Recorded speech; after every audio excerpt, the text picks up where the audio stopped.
And we're off to the races. Let's go. Good evening, everyone. Welcome back to another episode of Hunger. What the heck do we do today, studio? I'm going to be sculpting. Maybe talking a little bit about last stream, but mostly sculpting. And I'm going to be trying to do it with my probes in hand. My little musical proby dobes. Because it's fun. Otherwise, if people really don't like it, I'll just play some music.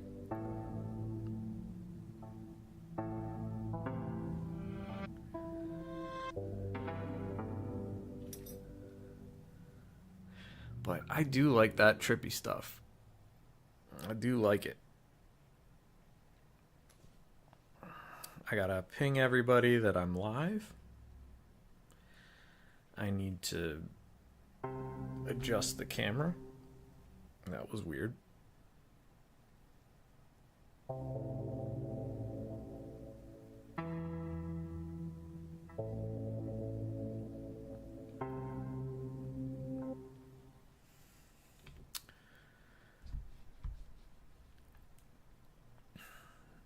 I learned that streaming a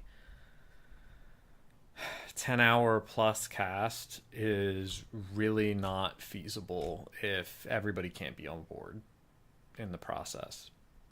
You know, I work with my wife, my one and only true love,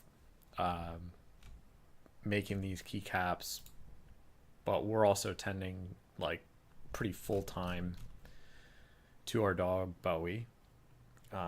He's like our family, so gotta. And he requires some pretty constant attention for his health. It's been bad for a while, so that includes like cooking for him, and I mean, just like both of us aren't available all the time, and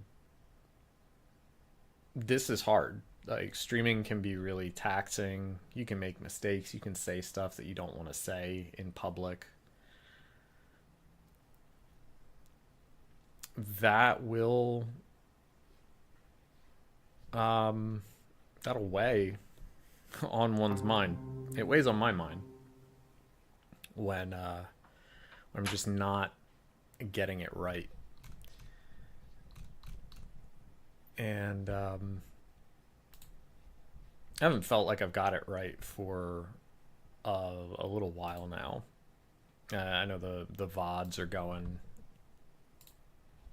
and that kind of thing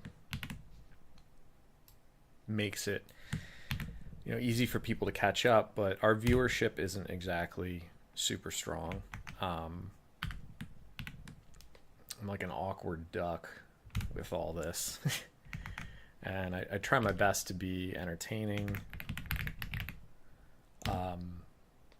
informative, active, and either I'm not reaching the right spaces or I'm just like really not what people are looking for. Not trying to say that I put in all the effort that's required to get that, but I mean, I'm not on TikTok, for example. That could change things, like the ticking and the talking. Oof. Live sculpting, talking about casting, lamenting the quality of our last stream. Come join. Promise I'm not sad.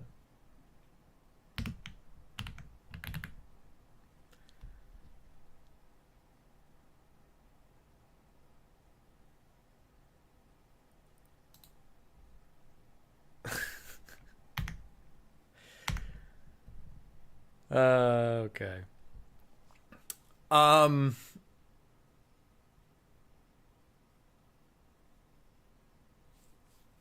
Yeah. Yeah. Hey. Hello. Welcome to the stream. I just put up my alert so that anybody who follows me will know that we're live. I'm trying to finish this sculpt up ASAP and do some cool things. These probes read the electrical resistance of a circuit, and I am a variable resistor, so as I touch this it will feed information into a synthesizer and make beepy bloopy sounds that won't get me demonetized or taken, or my videos taken down.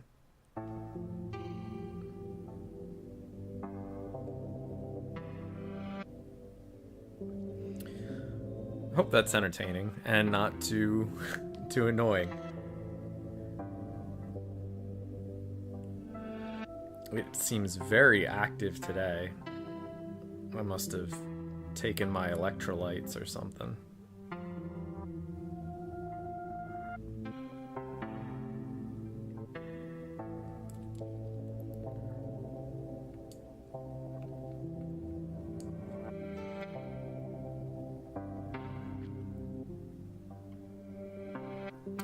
This is the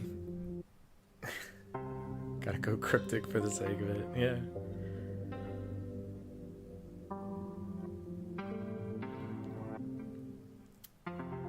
This is the Oni Thulu, at least the skeleton of it. It's a collaborative sculpt between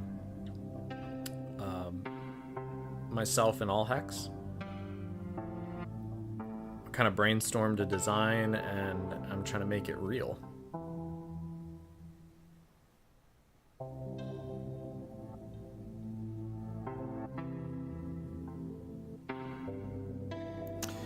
If you'd like to, if you have any questions or you'd like to see anything in particular about the sculpt, just let me know.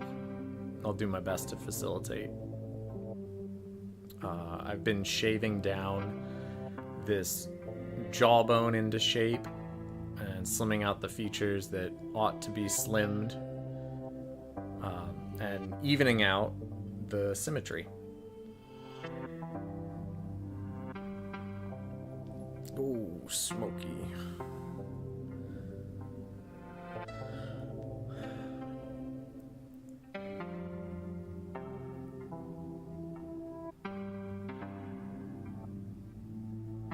I'm using a silicone shaper right now. This is a rather firm silicone shaper, and my media is a polywax.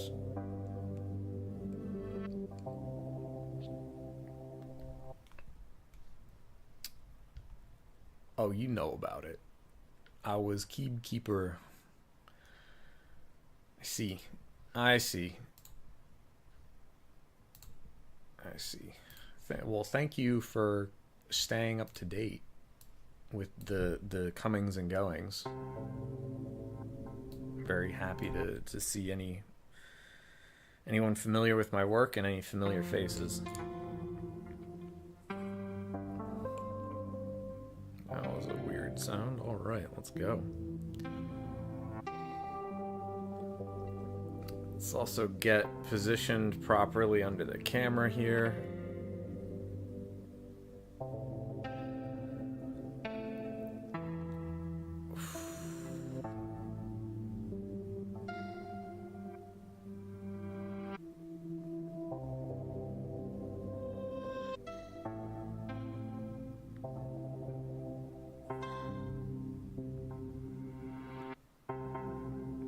If you know anything about electronic music and maybe have some insight into ways that I could also I could use other tools to create beeps and boops, that might be interesting to pair with this, let me know. Or if you want me to figure it out, like just binge, figure out how to make your own beeps and boops, and that would make me even more intrigued. Like if that's something you're thinking, like I need that feedback. Delicious feedback.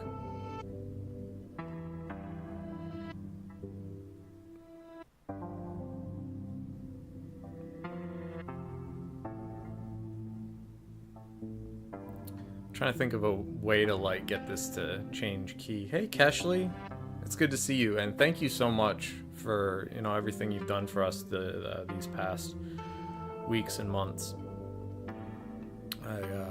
I mean it.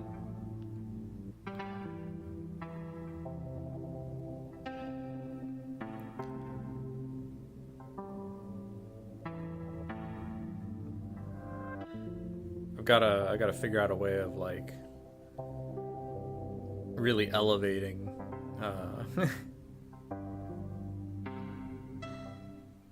my thanks, really showing it even more. I feel so thankful about it.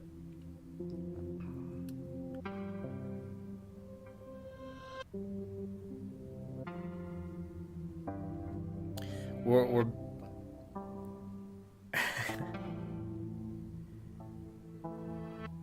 yeah, well, some time ago, I enjoyed the hobby so much, I decided to make it like a full-time thing. And that's been really, it's been an adventure, it's been a privilege, it's been a challenge.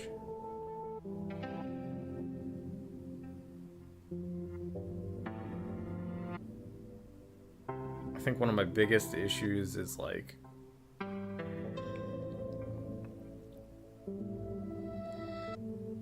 probably undiagnosed like ADD, ADHD, something like that. I mean, like properly diagnosed. How it affects me, a good treatment, whatnot. I spent a big part of today just have you guys ever heard of Gaussian splatting? In terms of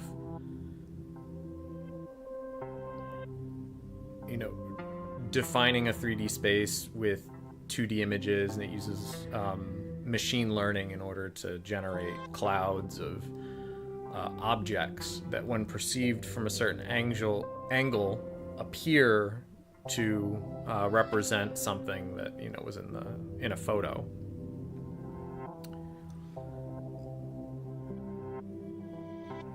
Yeah, photogrammetry feeds into Gaussian splatting.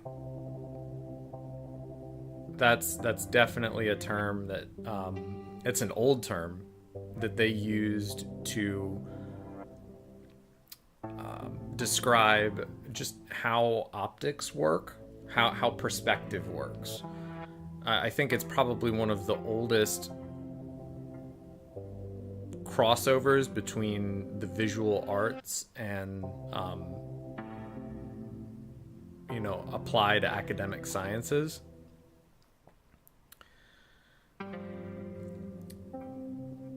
But Gaussian splatting is really interesting to me because I'm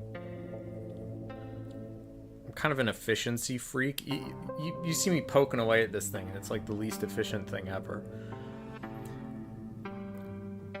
But I really like thinking about efficient things because it means that, say you have a limited resource, you can be really inefficient if you have really good efficiency.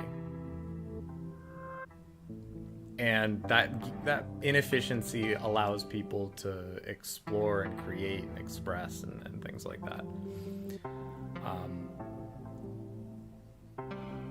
I had to describe to another living being, which just happened to be my wife, like all these thoughts that my brain wouldn't shut up about.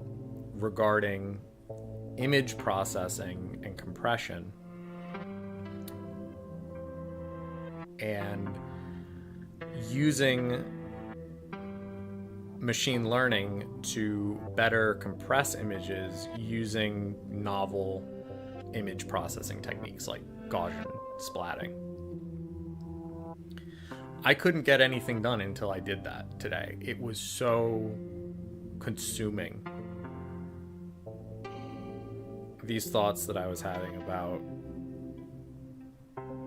just like, if I didn't say something, I would have to like dive into and read a research paper. Yep. And that's because Gaussian blurring is it's a mathematical function. It's not so much a like it's described as part of a tool in Photoshop, but it's a mathematical function. And like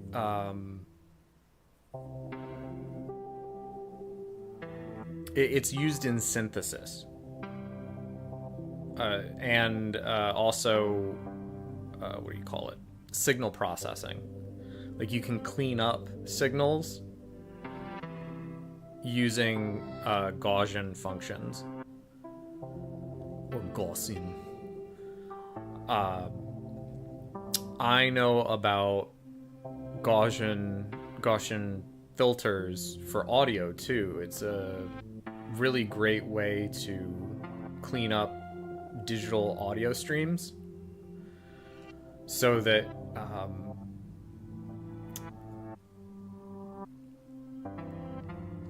like for actual audio output. So say you're going digital to audio, you can take some recordings and improve the listening quality by applying certain Gaussian filters to the output. Let's see, I just got a message here.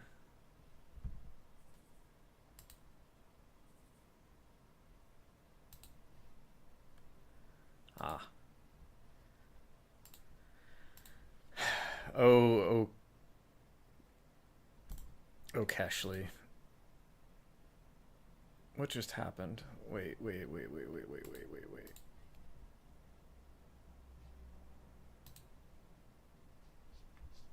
Okay, so live chat failed. Why? YouTube. What? Okay. So just YouTube's pretty dead. Okay. Well, okay. So you say that digital is stepped and therefore problematic. But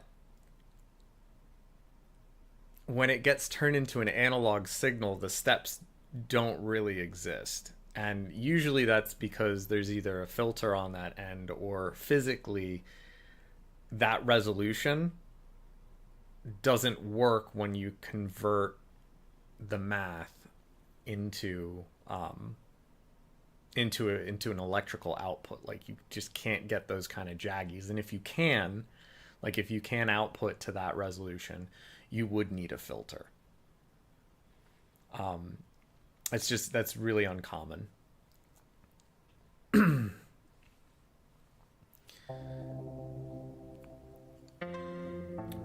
Gaussian filters are also used in image processing, like enlargement and reduction.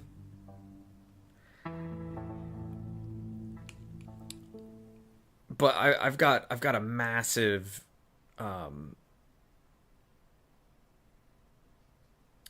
like soft spot in my brain for making things like photos higher resolution or visually more dense,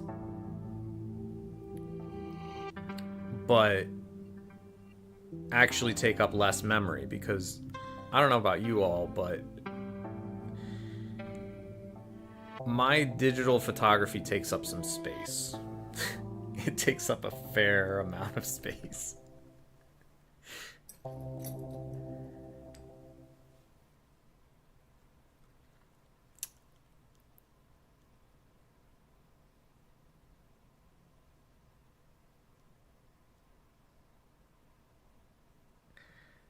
Yeah.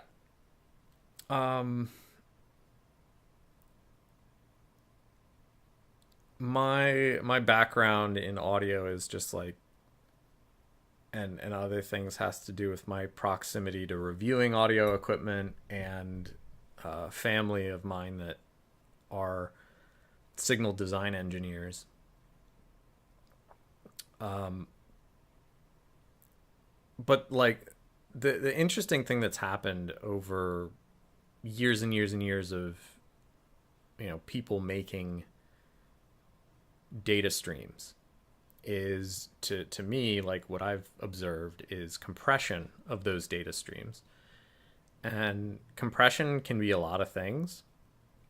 Um, there are a lot of different strategies on how to compress information. Uh, but there's usually some sort of relative metric, like an assumption. And Gaussian splatting does a really good job of not making perfect, like in a 3D space, like in data. It's not a perfect reproduction. You don't need every little bit of data, because what's happening is just from one perspective, the image ought to look complete.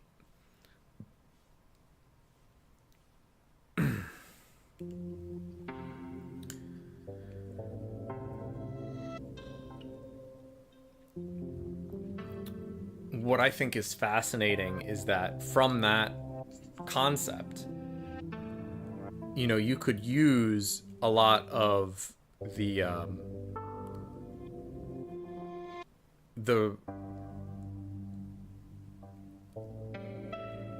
like the enlargement or reduction of image size. You could save so much data with images. You could essentially have like a splat, we'll call it, and that splat could just be an optimized two-dimensional output. So like it gets put on your two-dimensional screen, and it's basically like a 3D scene with all these splats, and from a fixed perspective it looks like a 2D image, a good 2D image, a high resolution 2D image, and you can get in real deep and look at all the details and stuff. And that makes me really wonder, like, maybe there are ways that we might see prosumer things be more data friendly. And what sort of analog things might take advantage of this? Because if we're talking about blobs in space, right, and you get these approximations of color that represent a really great image, does that mean that it can also be applied to printing?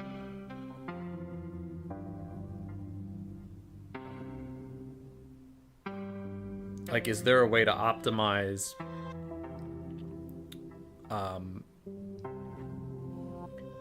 like,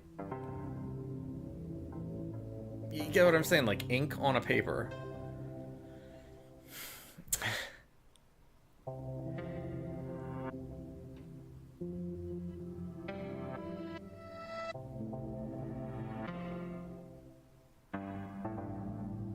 And better yet, is there a better way to print because of that?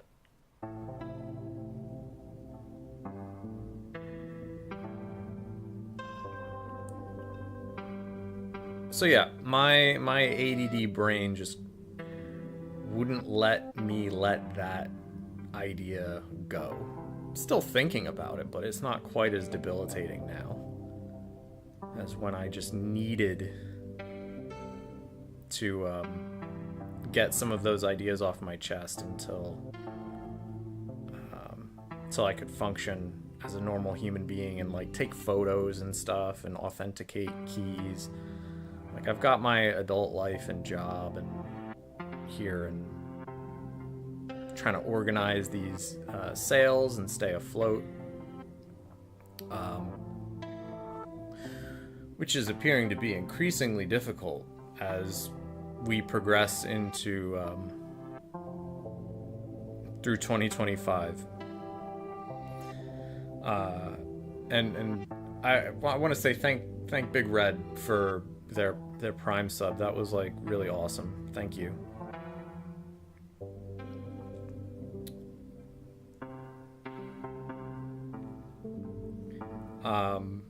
And on that note, I should plug. We're running a whole metric ton of sales right now.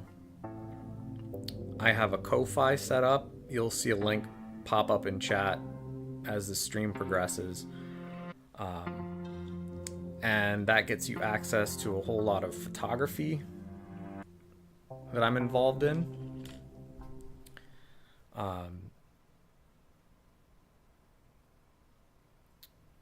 My mom thinks it's pretty cool. She's not subscribed to my Ko-Fi. I'm extremely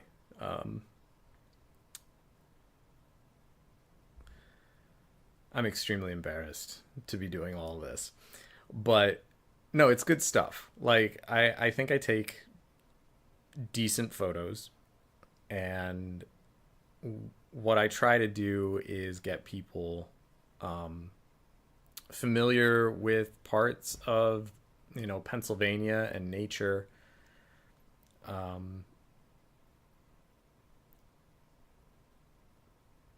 In perspectives that I don't know if everybody, either has access to or looks for. And I try to give a high quality image that people, could download and make a print and like hang it on their wall. Like you can do whatever you want with the images that are there. They're there for anybody who supports me. And I keep bringing those windows into my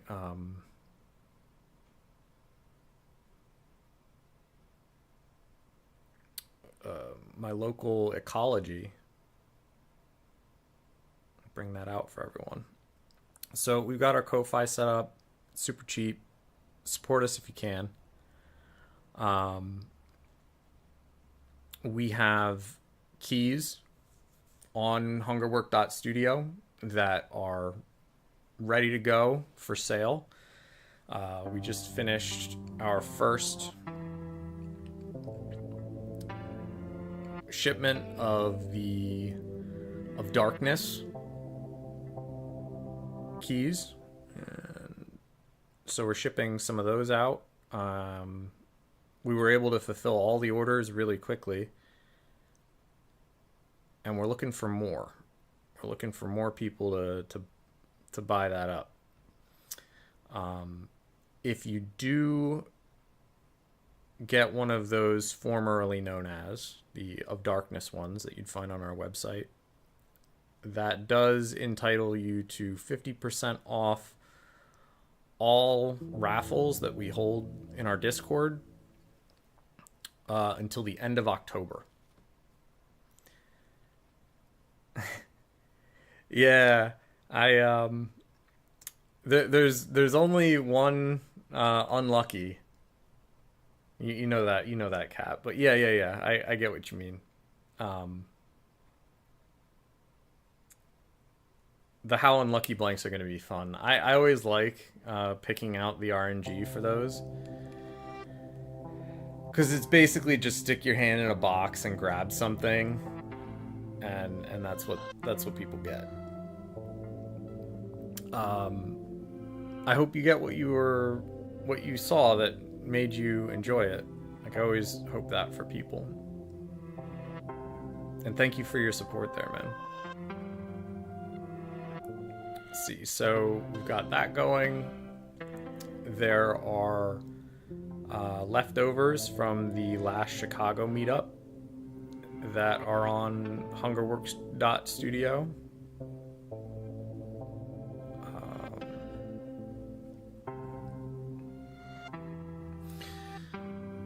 And that's it. That's what we got. That's what we got. I think that's quite a bit, but I mean, y'all tell me, have I seemed busy?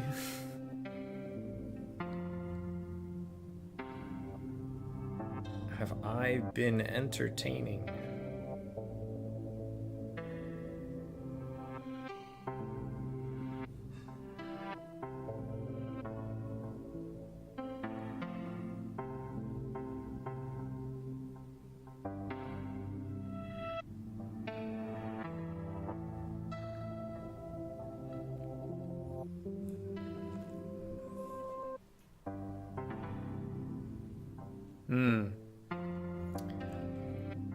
Well, I know for a fact that one of the Earls is going someplace, because I got a friend who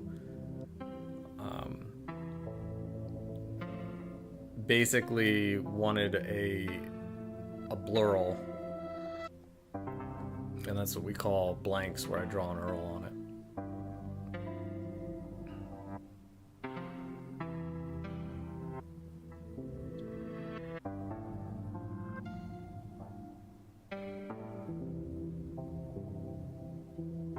There were only 2 of those, so I mean, there's a chance that a blurl could show up in somebody's package. It's just a low chance.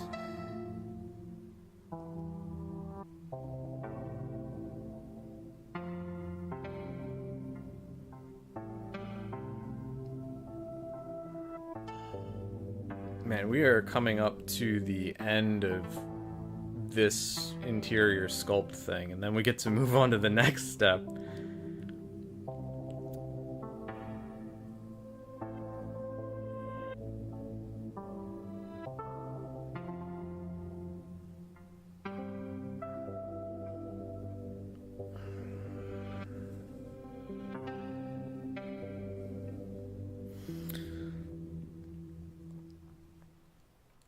Boom. Okay, so synth thing is fun, but I'm having trouble holding on to it. I'm like, I want to get this sculpt done. And to do that, I need all of my dexterities.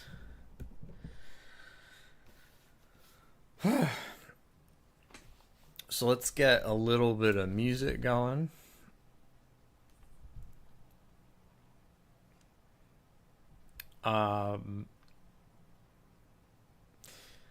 And we're gonna make Shrek disappear a little bit. I don't know. What do you guys think? Is yo Shadow? What's good, man? Is Shrek? Should he be here, or should we banish him to the Shadow Realm for a while?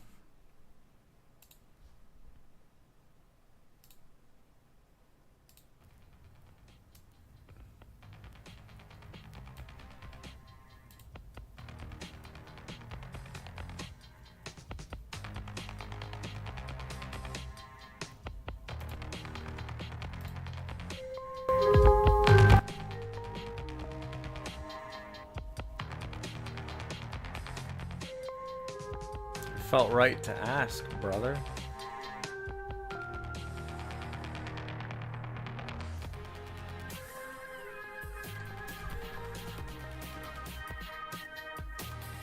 That's what I'm talking about.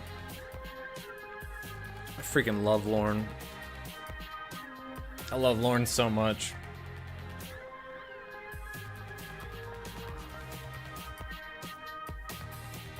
Thank you for your input.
All right, enjoy your raid, man.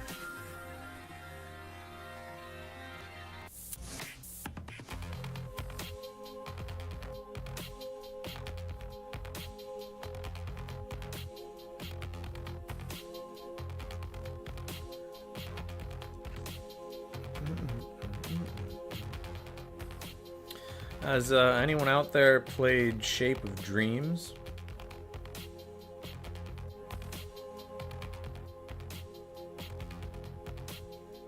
It's an action roguelite, but it's co-op. I don't highly recommend it, but if you like the action roguelite thing, and you think, man, it would be cool to play with a friend, it's worth at least checking out the demo.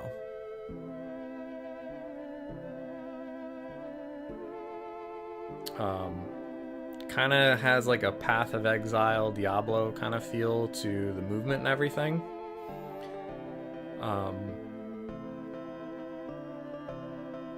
You can do looping runs, so like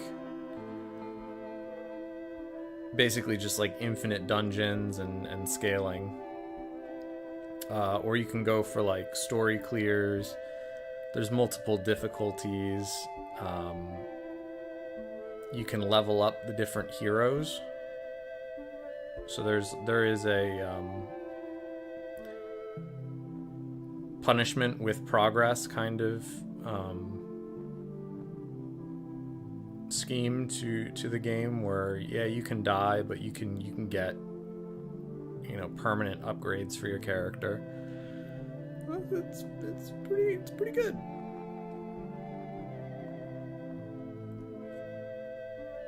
It's pretty good.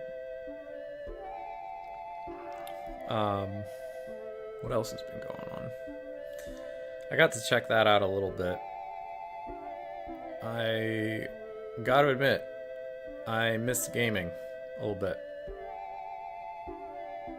It's like really great to unwind. But we've been going really hard trying to make all this work.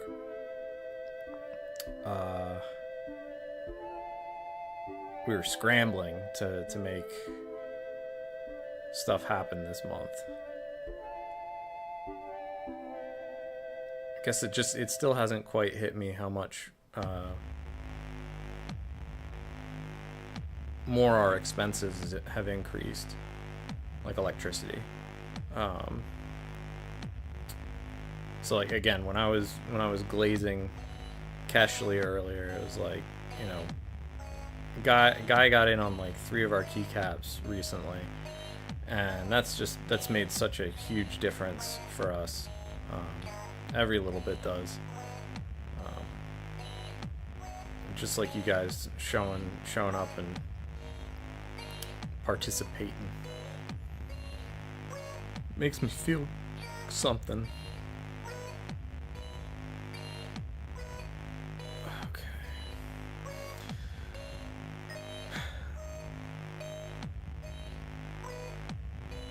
Heretic or Hexen? Oh man. Wow. Yeah, okay. So we're just going right back to the early 2000s. I mean, that was 90s. Like let's be real. But like early 2000s is probably around the time where I had a decent enough computer to just like really play those games the way they were probably meant to be seen.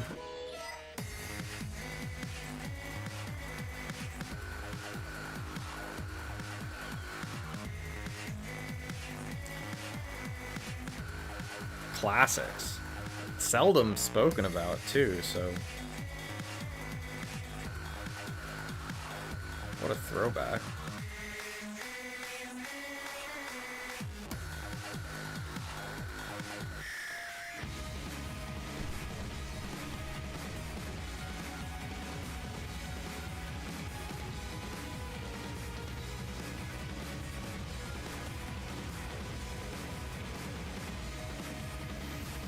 And Rise is a triad, holy.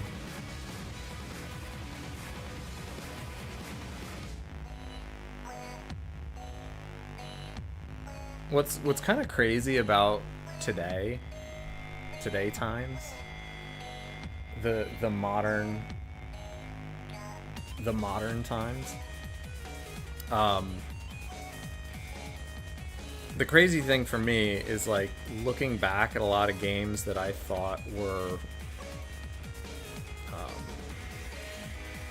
like less approachable back then. I was either just an idiot or the games were actually like really hard to figure out. I never got good at Descent, for example.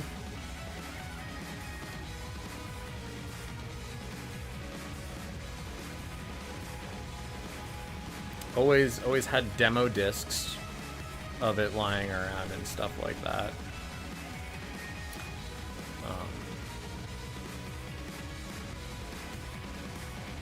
But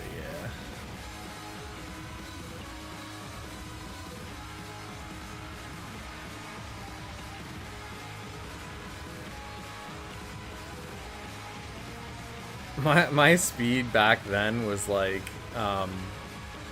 Heroes of Might and Magic, Commander Keen,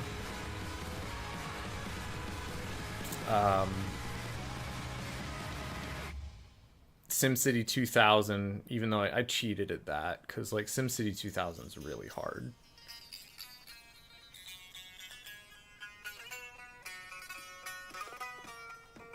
But I liked building future cities and watching like the biomes launch off into space. That was super fun.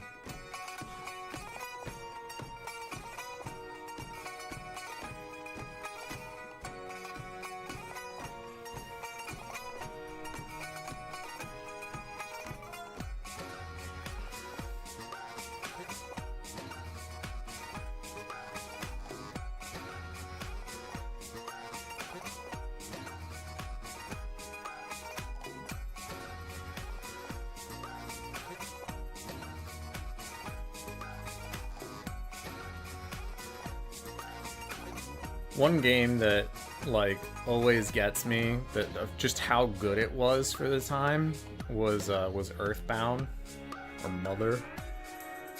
Like so good, incredible.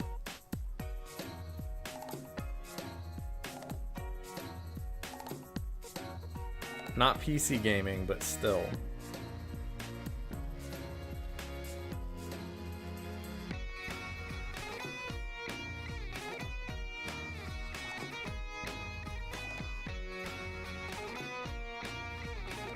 Just as a music fan. Just as a fan of music, it blows me out of the water.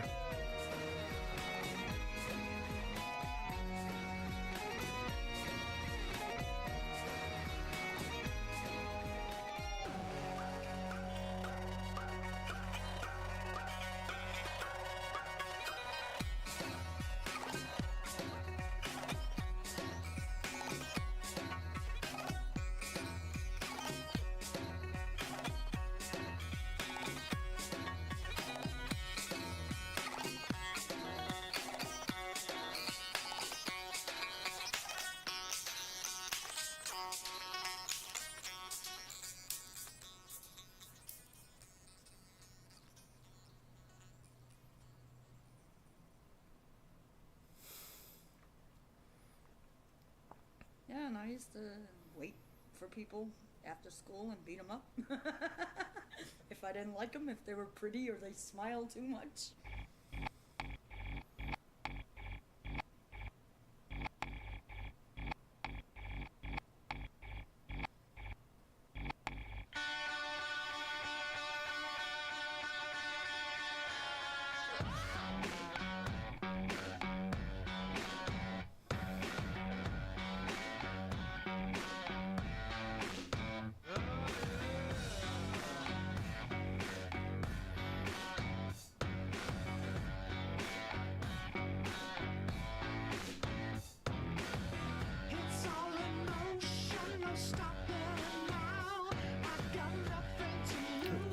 that.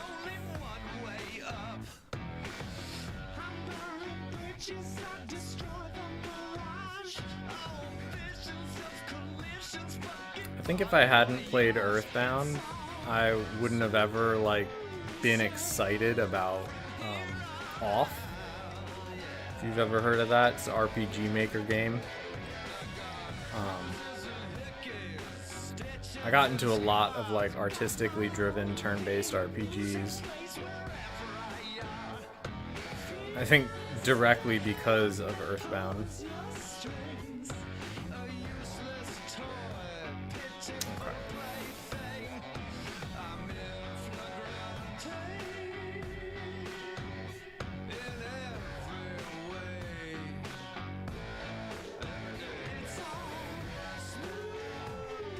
Gosh.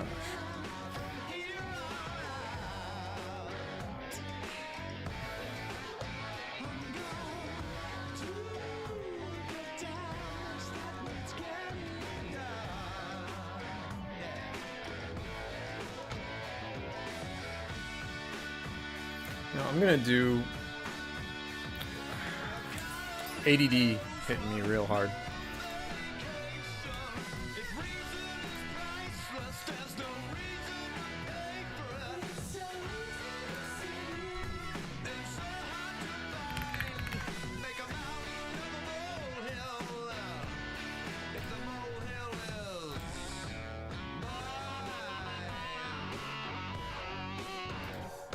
Why is this set to private?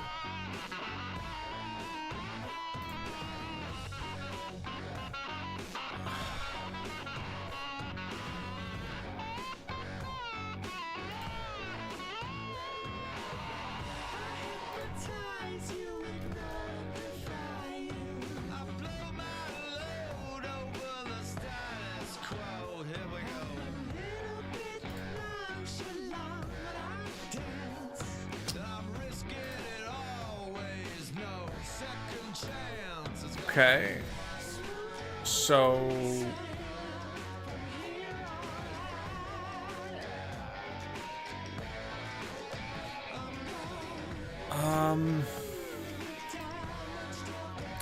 this sucks.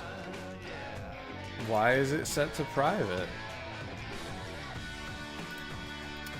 Friendos who sent me good messages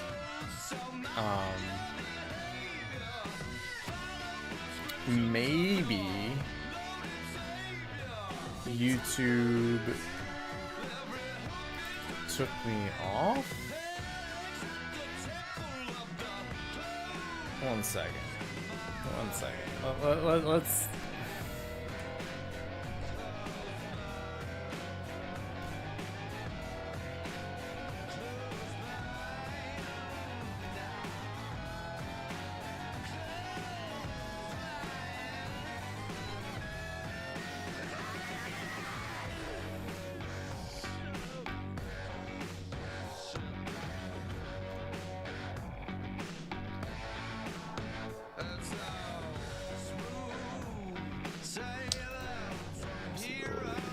public. Done. Save.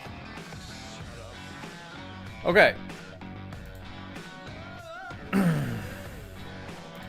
I appreciate those friends who cleared that up. We are back on YouTube.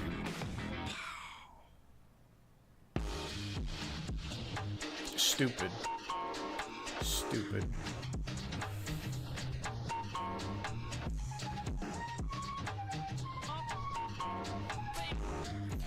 This song is loud as fudge. It is just like, whoa.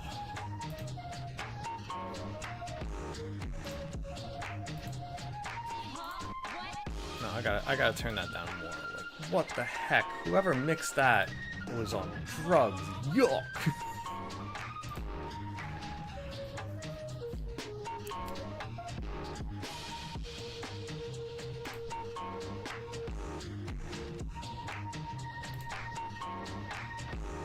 Shoot. Right, so I got distracted, but it was for a good reason. I want to see if anybody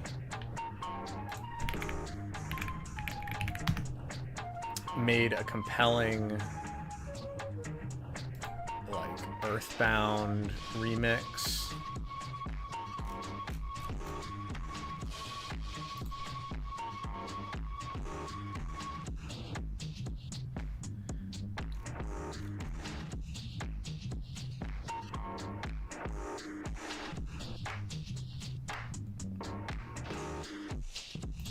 Okay. So let's see. So I Miss You Earthbound 2012.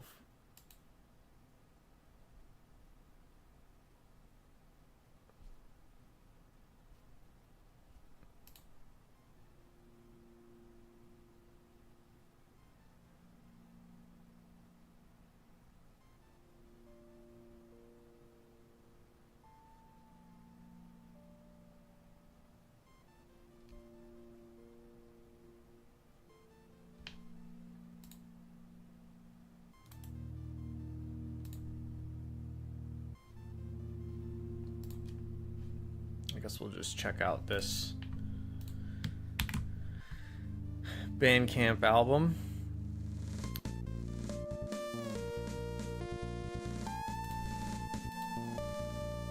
I'm gonna drop this in the chat here.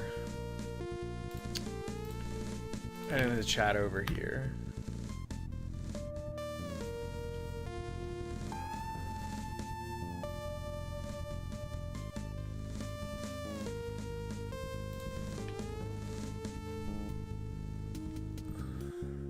This is apparently using a lot of samples, like rip instruments and stuff from Earthbound.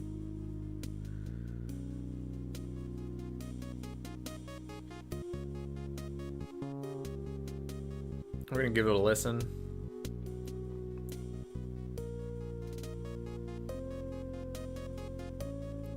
Maybe talk a little bit about the music too. Sounds like a fun discussion to have while creating.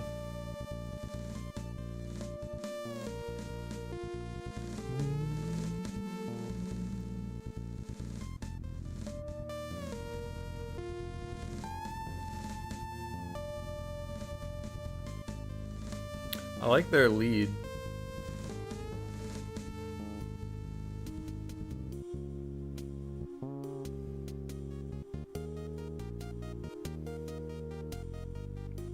The do bit I'm not too much of a fan of, but like it's a composition.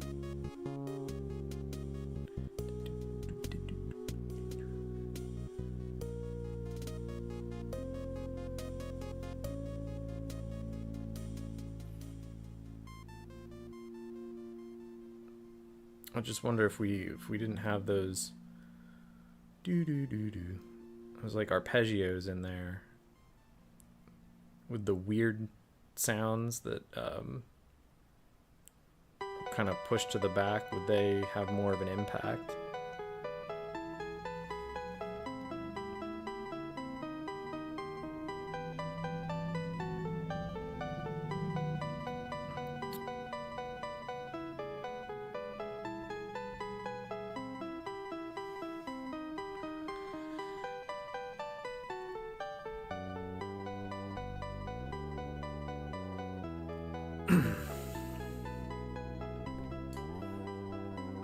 The bass lines are good for laying the bass down. I like the leads though. I really like the leads in that last song.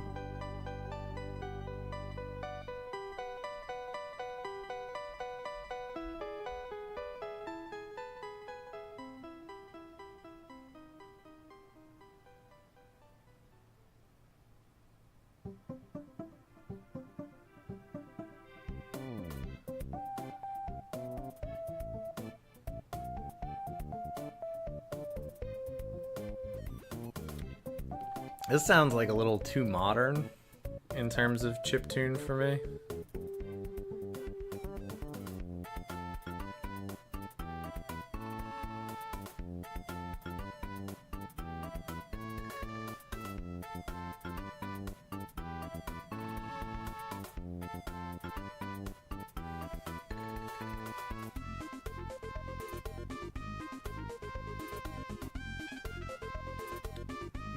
But they are going hard.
Yeah.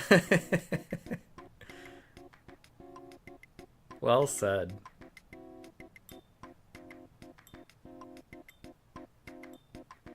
This is like Nintendo store.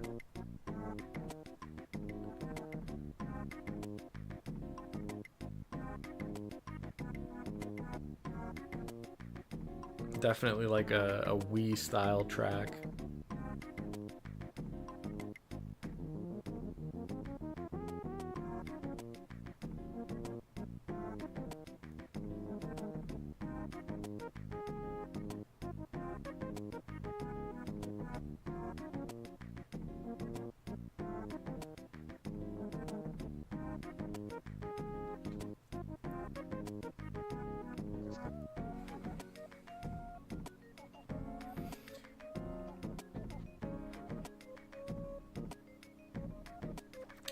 To me, this sculpture has gotten much more symmetrical, much more balanced.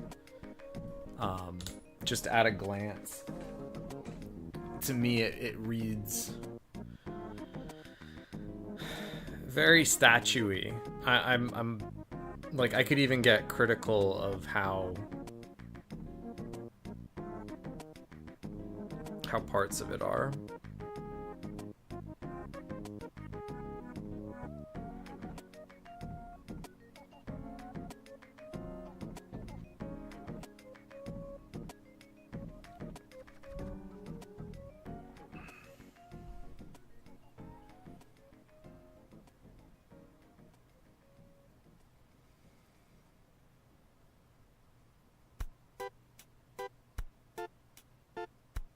You saw the hairy caterpillar today? Ooh, baby. Stare. Yeah, he was a cutie. I haven't seen that kind of caterpillar in years. Just haven't been at the right place at the right time, and he was just crossing over the path. Speaking of Ko-Fi, right, Hubert? Yeah.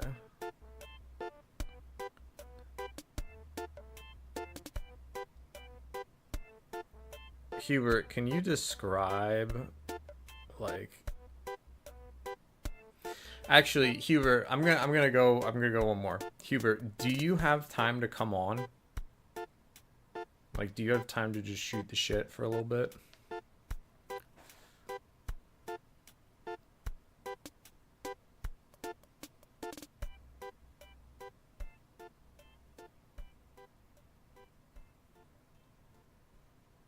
Oh no, late night at work. All right, well, that's okay. I appreciate you considering it.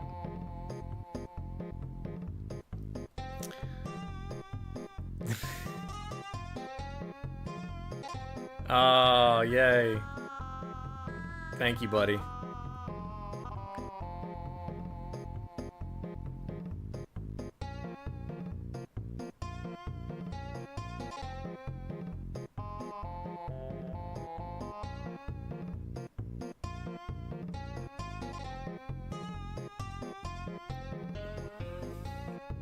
This song's funky. This is very funky.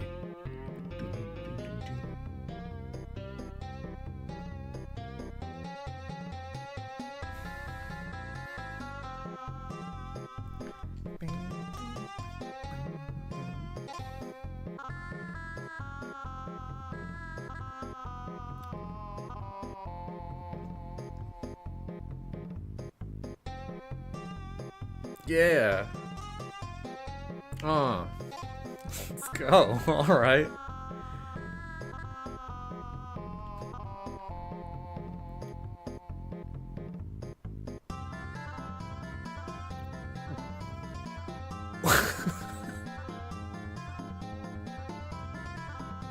What is this?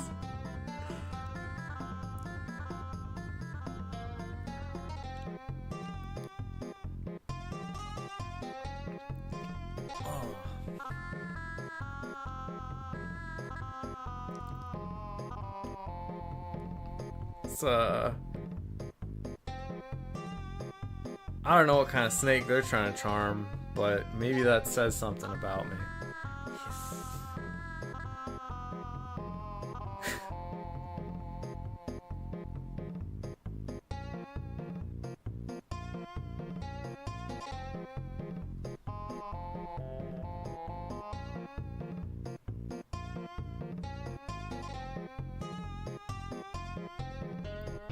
But the cadence of that, like, that was interesting. I mean, it's still paying dividends. This song is going.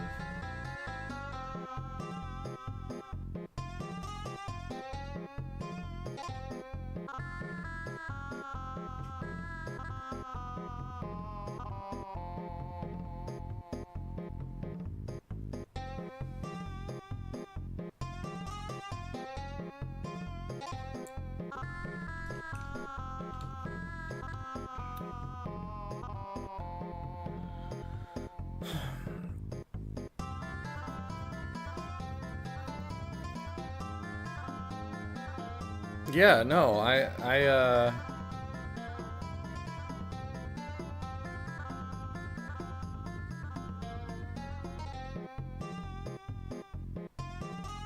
really appreciate that assessment, man. When it comes to the Ko-Fi, you know, I put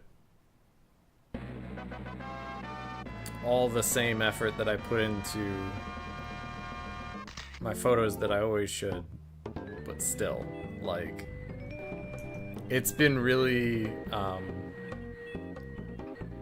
incredible just to have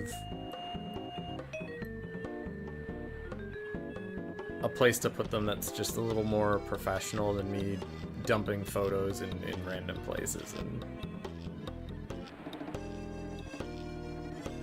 And occasionally, like, selling prints can be nice, but I think this is really great.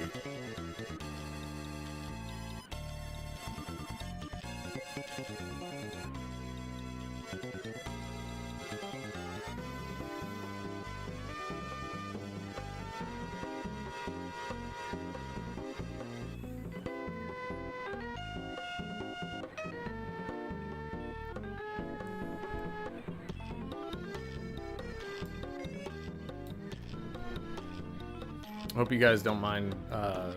Like, let me know if the music got too quiet there. I just saw it peeking up closer to where my voice was, and I wanted to level it out.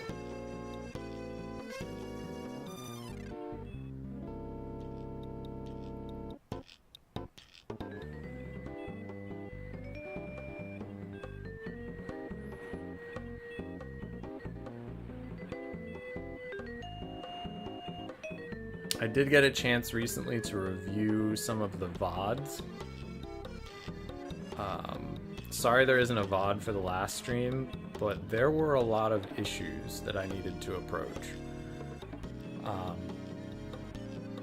Like I opened up a website that shouldn't have... It wasn't like porny or anything like that, but there was information on the website that should not have been shared publicly, so I took the video down.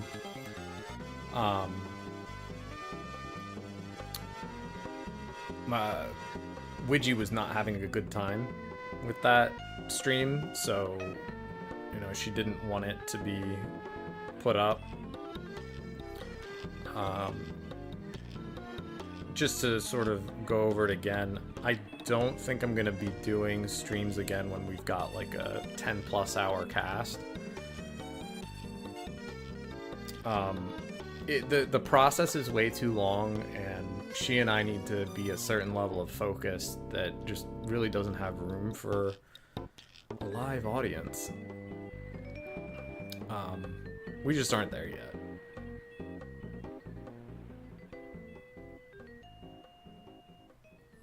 So, but I got to check out the VODs that I do have up, you know, the sculpting streams and stuff, and I'm pretty pleased with the audio quality, at least.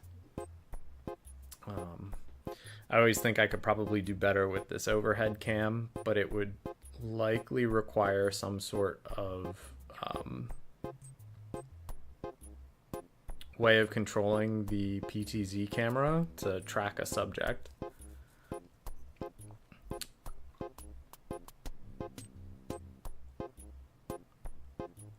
Other than that, being a talking head is a little difficult.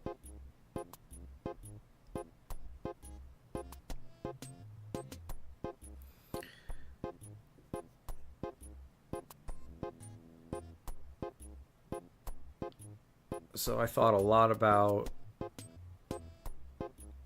the content that I'm providing, or what I'm not providing even. And just thought a lot about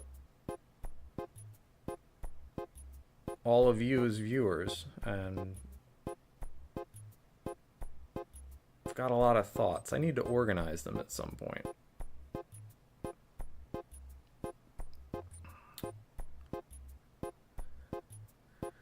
With regard to this, though, the organization, let me catch you up to speed here.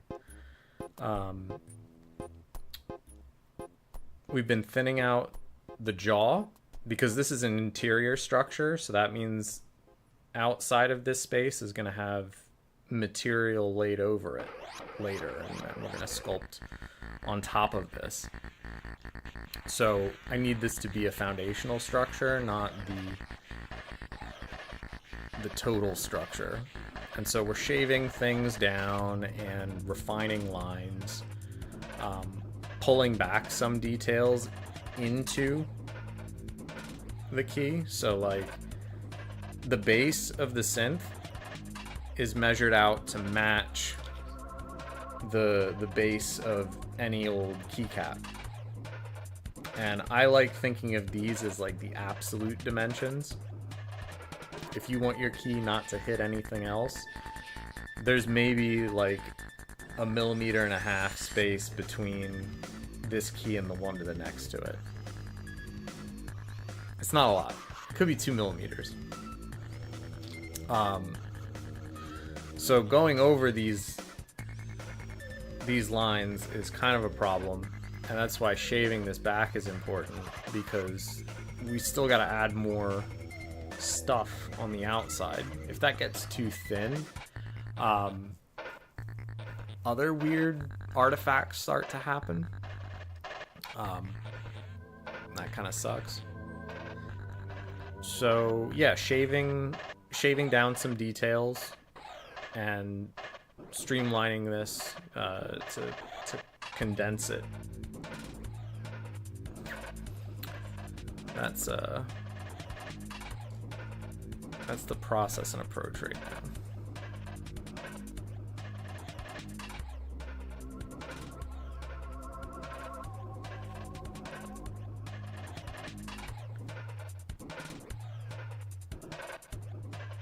Probably don't need that.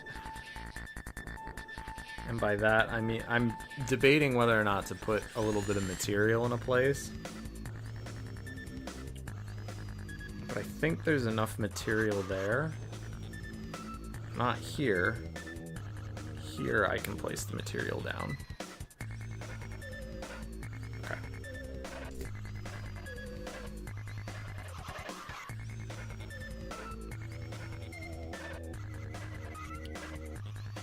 This track kind of reminds me of like a that it's like saw blades that you'd be like trying to dodge in a platformer or something like that.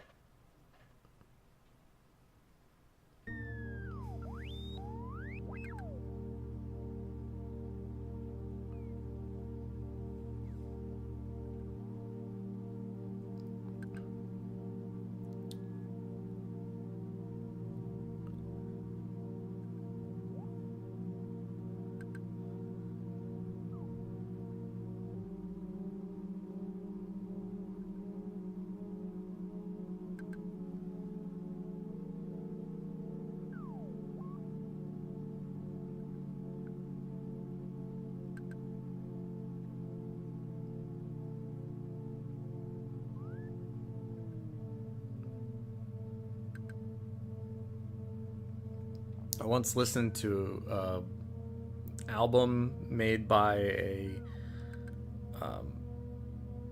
psychologist who made some recordings of like droning sound synthesis inside of a geodesic dome. Kind of reminds me of this. This reminds me of that. That's what I was going for.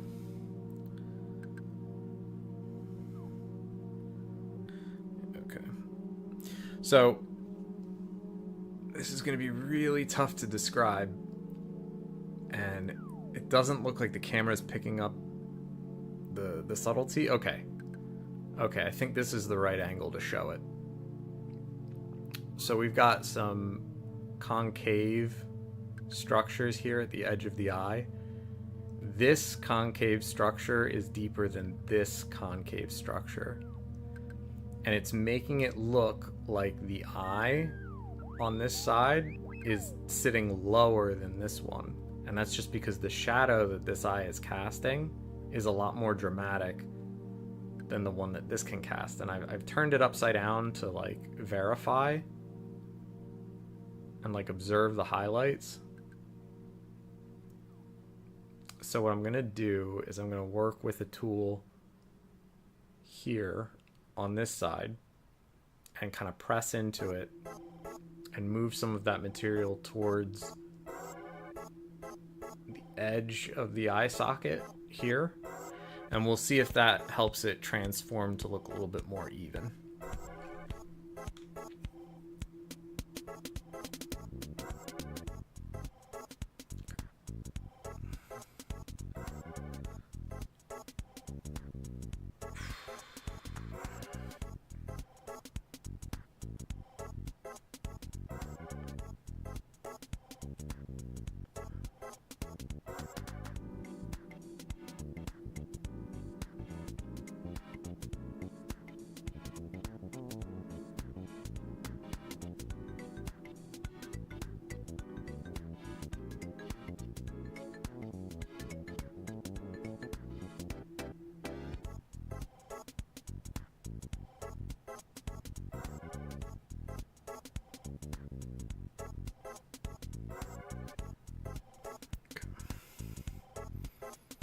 So made some indentations, and now I'm gonna flatten out those indentations.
It's so tiny. The details. I'm gonna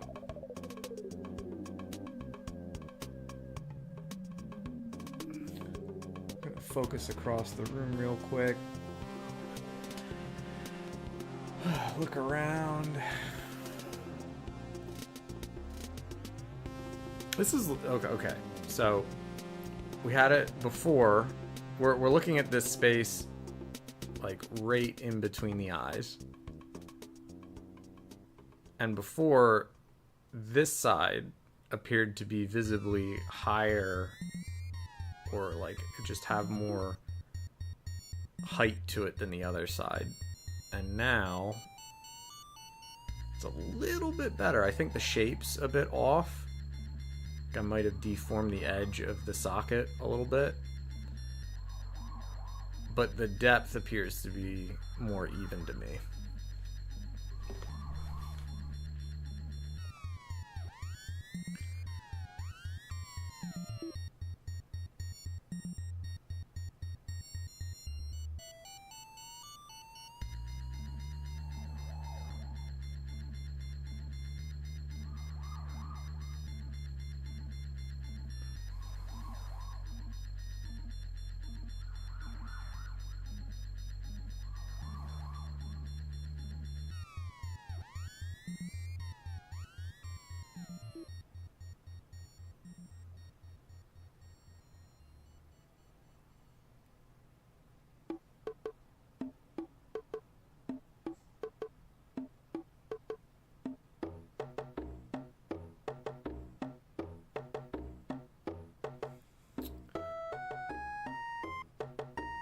Ooh.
Okay.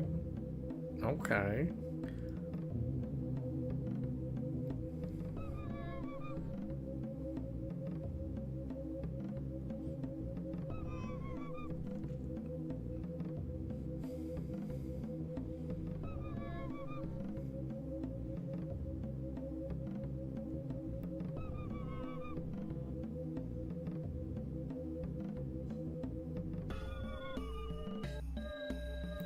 You can't evoke the snake too many times.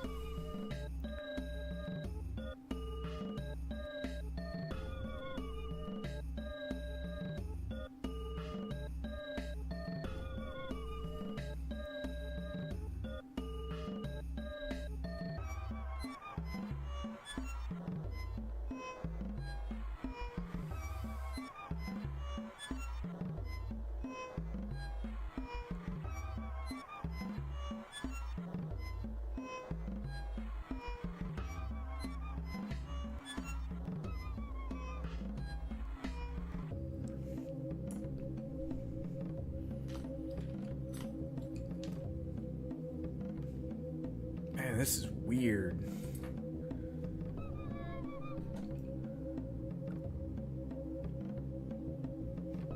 Did I drop a tool somewhere? Feels like I might have. So it's a double... Ah, there it is. I found it.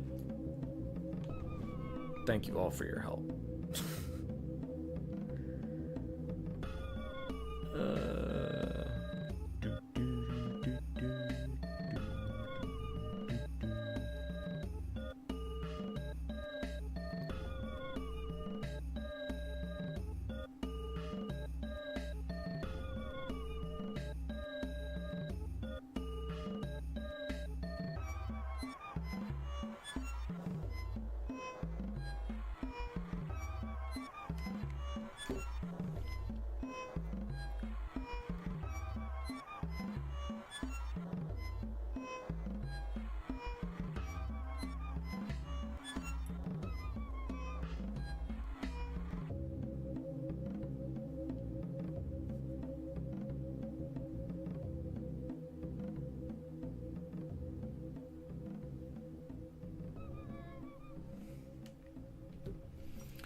weird trip. Yeah, it's very ghosty.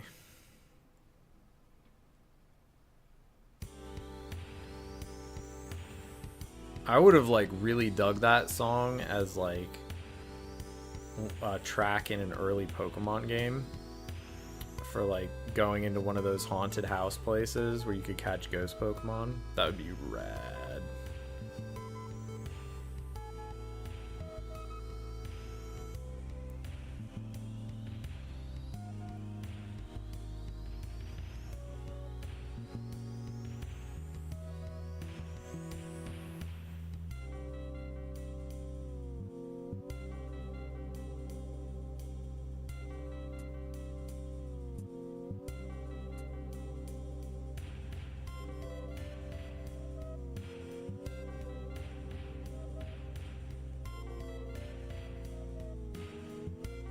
Oh, I'm chasing a really weird curve right now.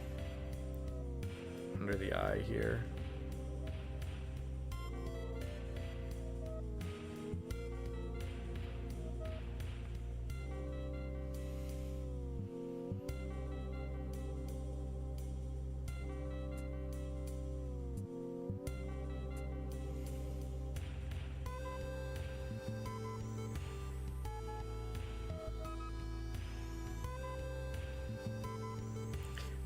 I think the lead isn't doing it for me. Do do do do do.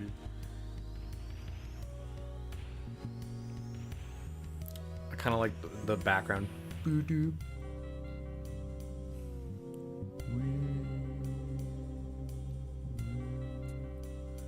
Yeah, I like that stuff. Far out, man.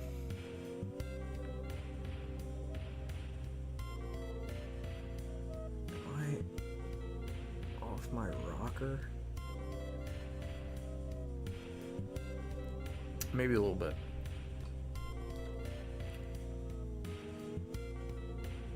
Let's try a smidge of adding.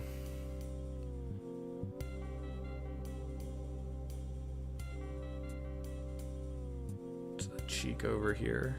Let's see if that evens it out.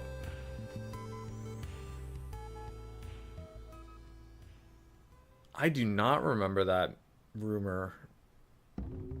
I was chasing Mew rumors, man.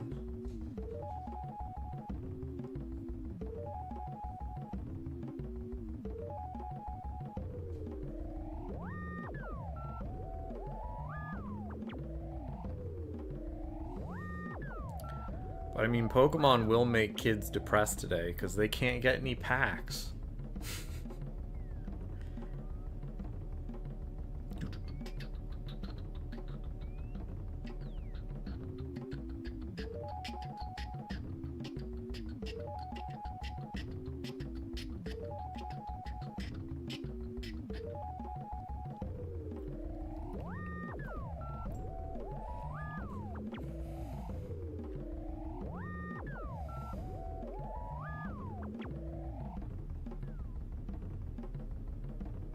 Under the truck. Oh no. That truck doesn't move, my dude. Strength doesn't do it.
Oh. Oh.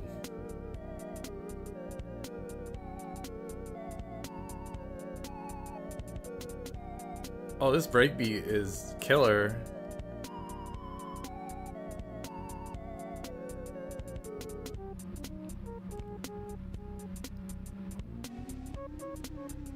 This is the kind of jazz that your grandparents warned you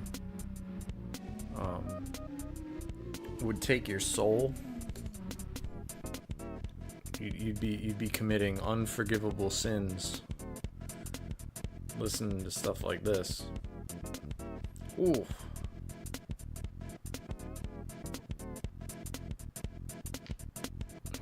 We're sinning tonight, friends. Ah, yeah. Who did this one? This is a guy named Maxo.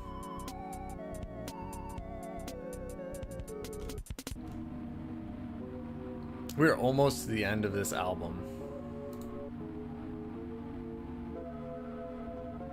We are almost there.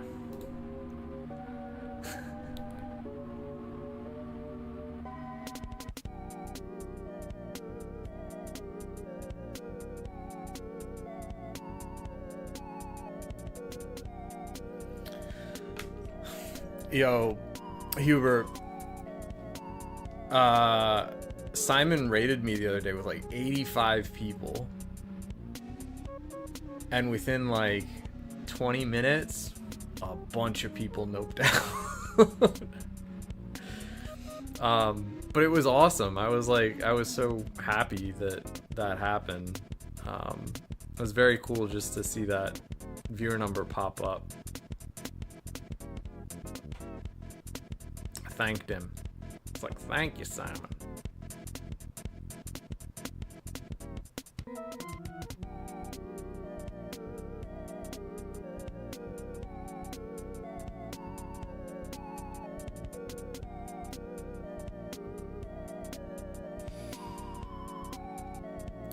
Placing materials is bad. Wait, no, there's a reason I had that material. I see it now.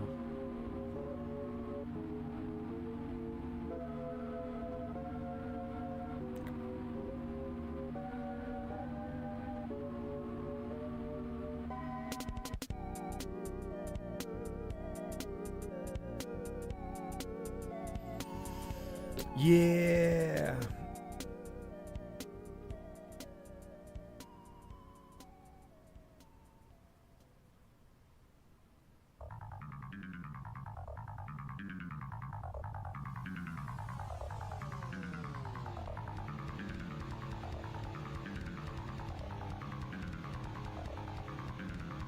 Ooh.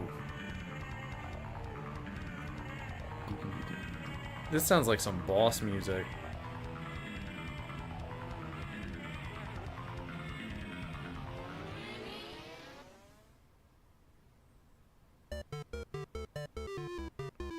Oh yeah.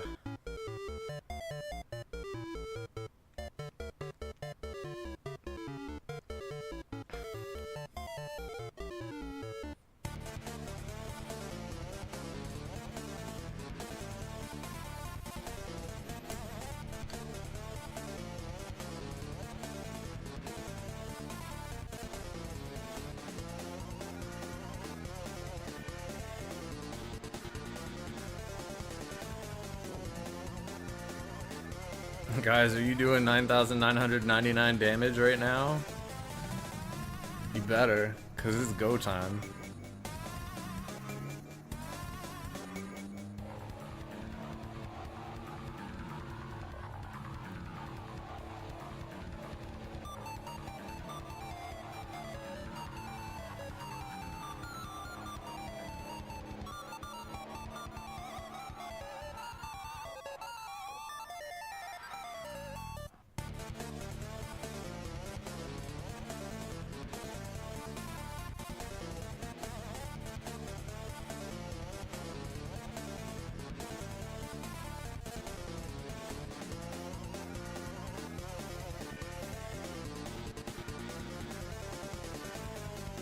This actually really reminds me of the music from the Mighty Morphin Power Rangers game for the SNES.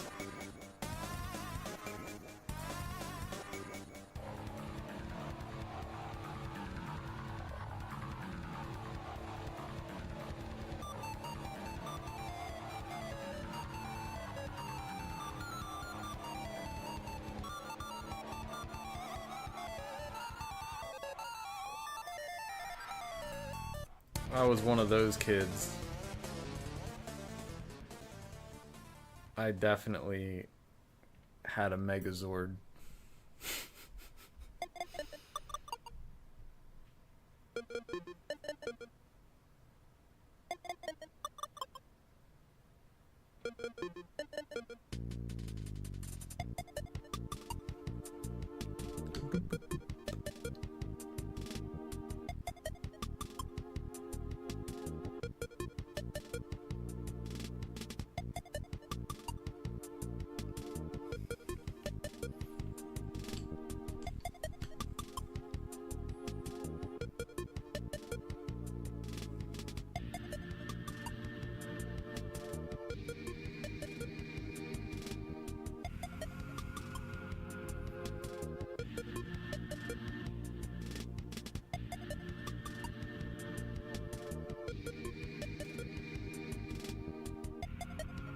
Oh, holy hell, it's happening.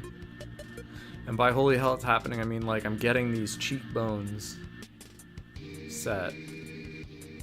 Like, the shadows are starting to fall the same way on both sides. Like, there's a little bit of, like, this is more angular than this. It's ever so subtle and good. It's good that it's subtle because it means it's close.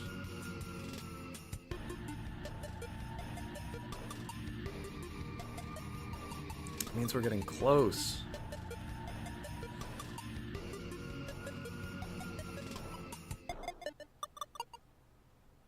Okay.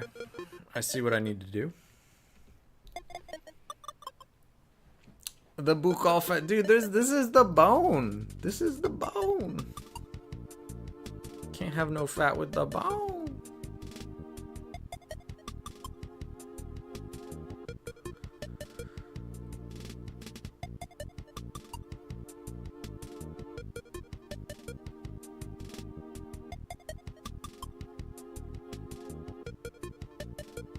I'm so happy that my wife isn't like trying to get plastic surgery. Yo, have a great night, man. Thank you so much for joining. Tell your friends. Check out the Ko-Fi. Keep being you. I'm gonna shamelessly self-promote until times get better.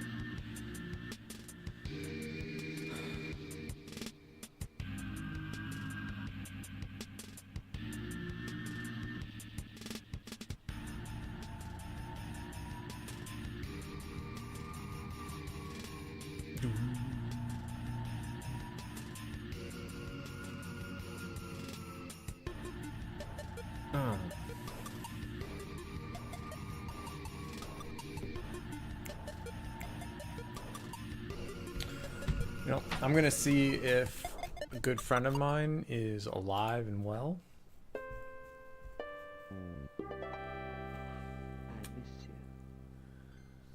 Let's see here.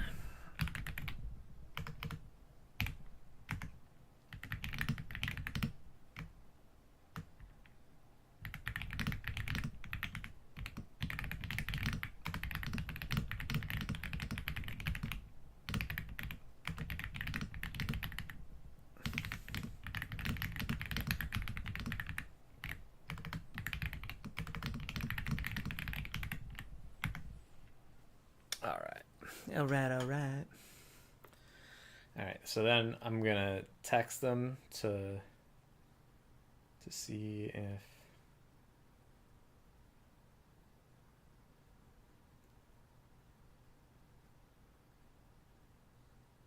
sent you Discord chat. Tell me to shove it if you are busy, bitch. Love you. Nobody likes being just called bitch out of nowhere, but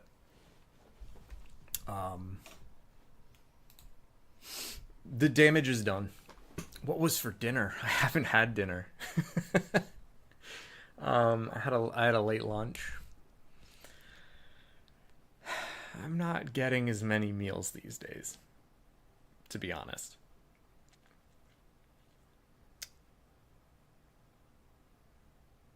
So, there's that. Um, we're conserving, putting it out there.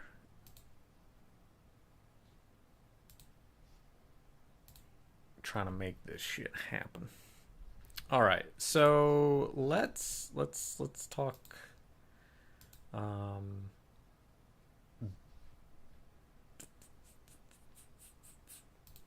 okay, so I really like this. I'm gonna throw it on my wish list.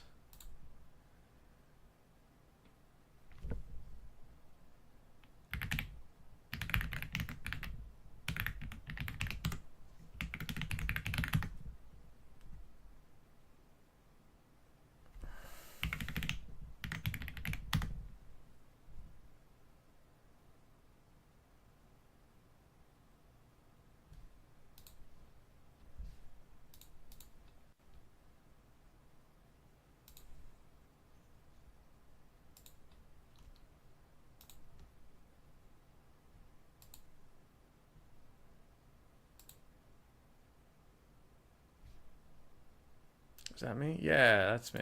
Okay.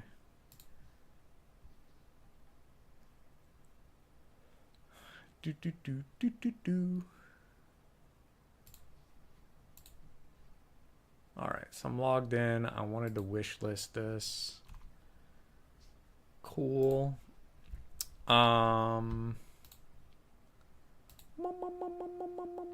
Okay, what other like this has got me. I've got a good idea for what's going on here. What other games do you remember that had banger soundtracks? I'll leave that open to the floor for right now. If y'all don't think of something, I've got ideas.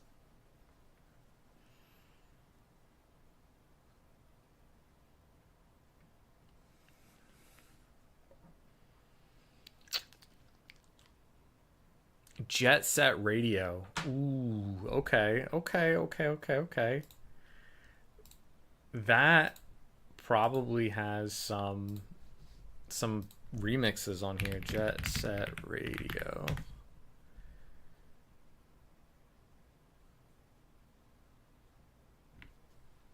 Oh my word. Okay, so there are remixes from 2009. No, that's not from Jet Set Radio.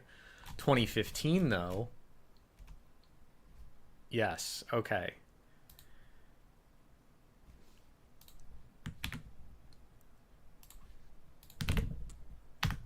This is what we're going to be listening to. It's by somebody called Machine Girl from New York. Her profile picture's crazy. Oh, let's start at the beginning.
I'm out of frame with that one.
This is a little too attacky for me.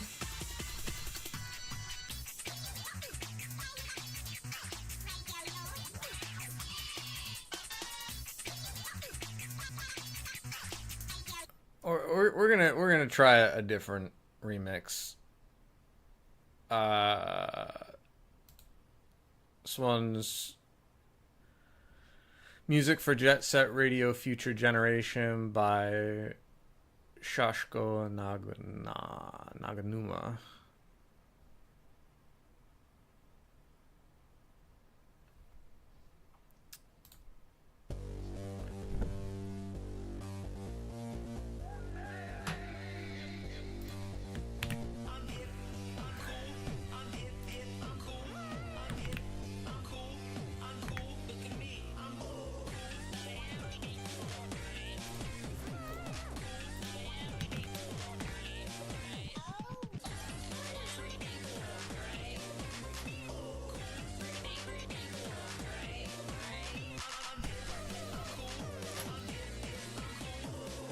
I had to turn it down on my end because this is mixed really loud, but let me know if it's too loud for y'all.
This is pretty good.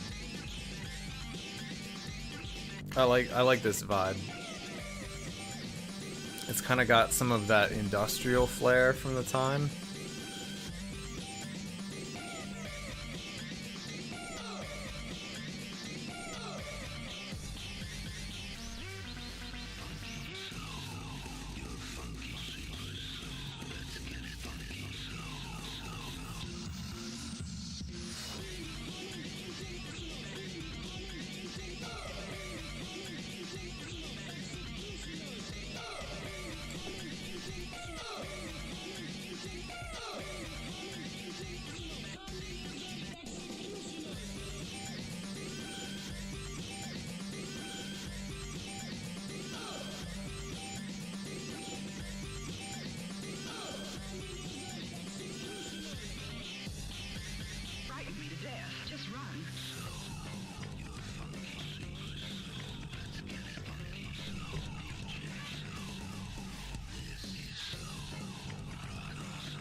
Samples like this remind me of the Avalanches.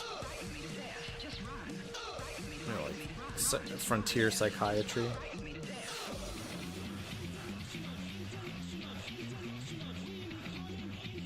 The song was so good at the time.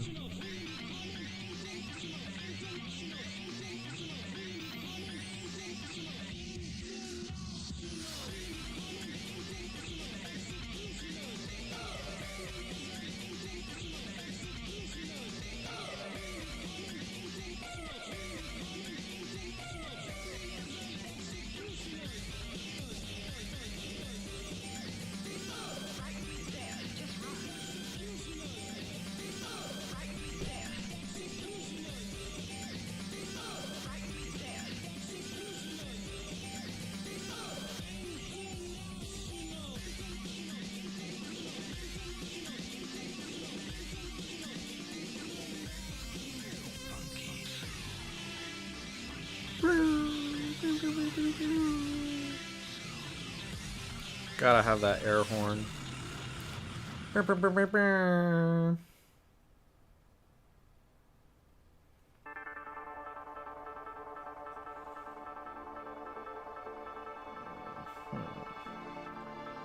Mm-hmm.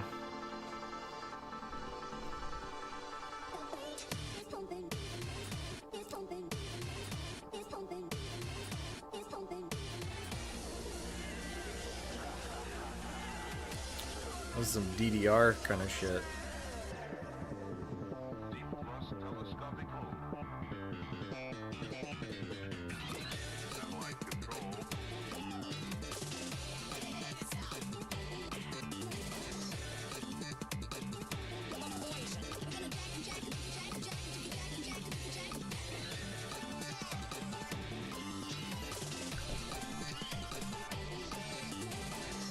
I am not. No, I am the anti-rhythm.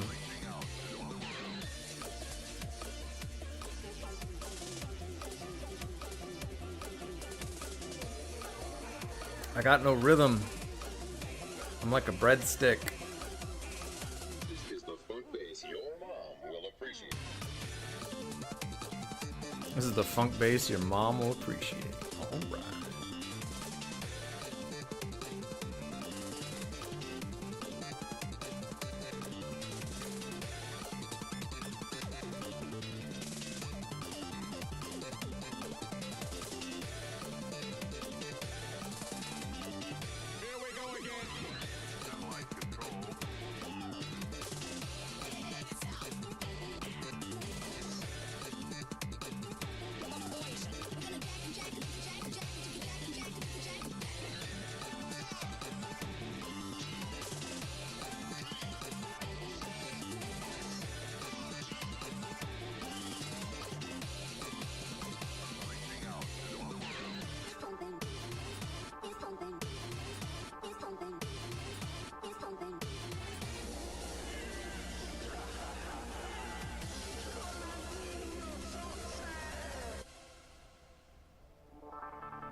We'll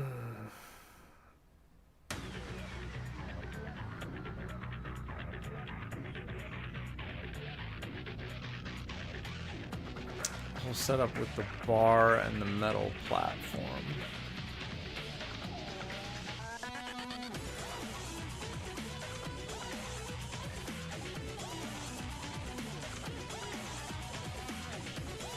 Nah, dude. No. No, I don't do that. What is with the camera right now? Why are you being all weird? Brighten up. Hey, welcome. Nice to see you, Chikome-san. Chikome-san. This is not a polymer clay. This is a poly wax that I made. So it does have some polymer compounds in it, but it's mostly waxes like carnauba and the like. Something similar that you'd be able to find to it is something like Monster Clay. This is just a lump of old Monster Clay and leftover stuff that I use to fill up space in things. This is not good sculpting material. There's just kind of random crap mushed together. But I do have Sculpey. I just haven't worked with Sculpey in a minute.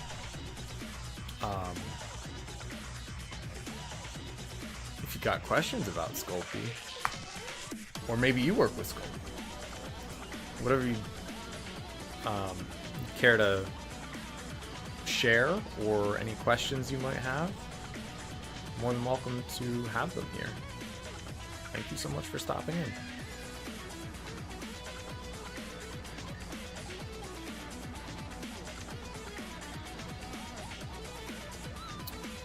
I am using a tool that you could definitely use with Sculpey.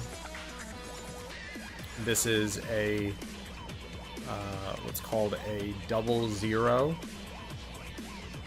So that's the size of this. Hard silicon wedge.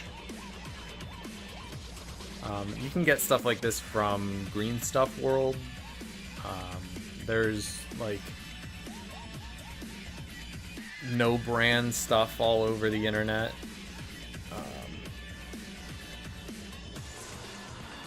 It's like it's a pretty common thing is all I'm saying.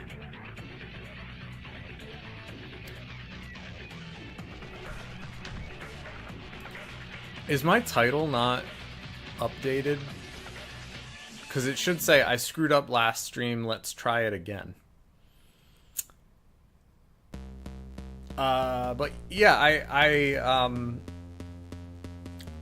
I can do metal casts. Like this is silver.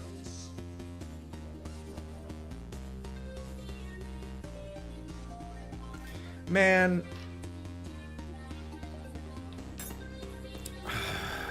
let's fix this.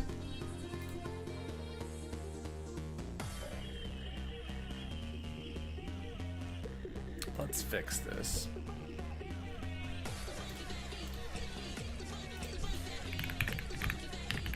I generally cast polyurethane, epoxy, thermoset resins. Like lost wax casting and stuff like that is really cool, but not what I'm set up for. So my work generally, looks like, here's a good example. Let's see what that looks like.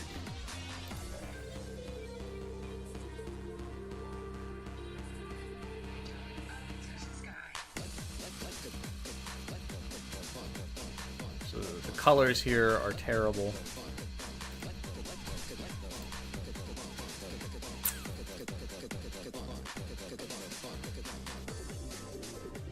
This guy is very vibrant. Oh, that's very cool. Sculpey is a great material, and if you're looking for like say you really like Sculpey, but you find it to be too brittle, I would definitely suggest Cosclay. It's spelled like this, Cosclay. You can even mix it with Sculpey, and sometimes that gives better results. But the concept is, it's something that when you bake it, it bakes flexible. The benefit there is like you can actually take your thing and bend it when it's done, or like drop it on the floor and it won't die. So it's much more, if you want to go from like start to finish with something, like you sculpt it and you want to make it a finished thing just by baking it, that's a really good material for it. I like it. I like it a lot, personally. I've done a couple tests with it. I'm much more comfortable sculpting with wax. And like everything that I've done is basically like poly wax. Like this guy.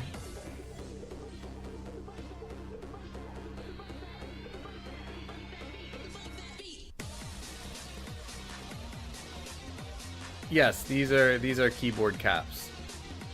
I've been making cast keyboard caps for the last 13 years.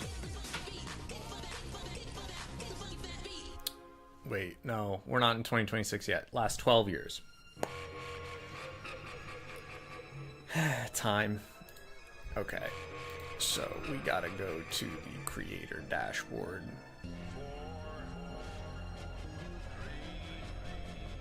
Stream manager, that's what we want to do, because I put in the new title.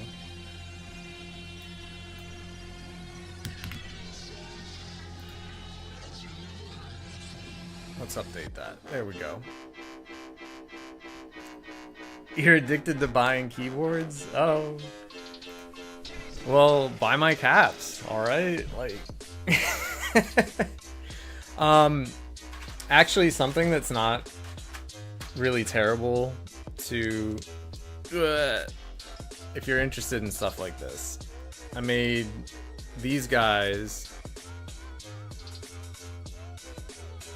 for a meetup in Chicago, and they've got little sculptures, like little relief sculptures on the back. But the really interesting thing about this is the technique. And those sparkles in there, like, it's crystallized titanium dioxide, but like, it's done in a way that gets the color to shift. You can kind of see it there as I twist it, but the color shifts between like that and magenta and gold and all these other things. But that's a chemical reaction that creates that look. And some of these are very fluorescent under UV. They're very cool. End up on my website. I just have to take a moment to promote myself. Just a little bit. Thank you for your time. With that, this particular project is something that I'm doing with another maker named Allhex. So there is a chemical compound, and it's combined with an ester, which is a kind of acid. And that becomes part of the epoxy compound, so it becomes part of the plastic as it cures. And then based on how it sits in the lattice, so when you make a plastic, you have these carbon atoms that line up just so, and we call that the lattice. And this stuff sets up in that lattice into crystalline structures. And what happens is light hits it, and some light passes through and some reflects off immediately. And what reflects off gets to be a color based on where you are in relation to it. So if I'm looking at that key from one angle and somebody else is on the other side, they'll see a different color than you will.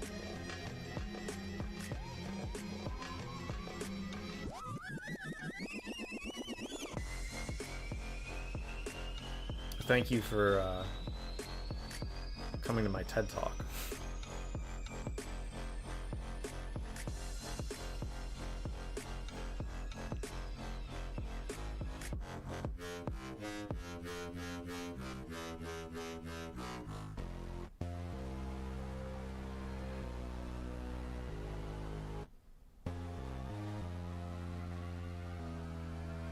So I take these wax sculptures and I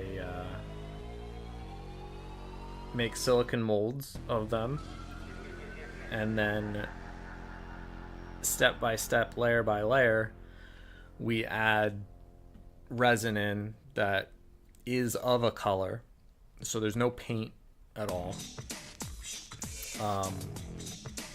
We just make it happen, and it's color throughout.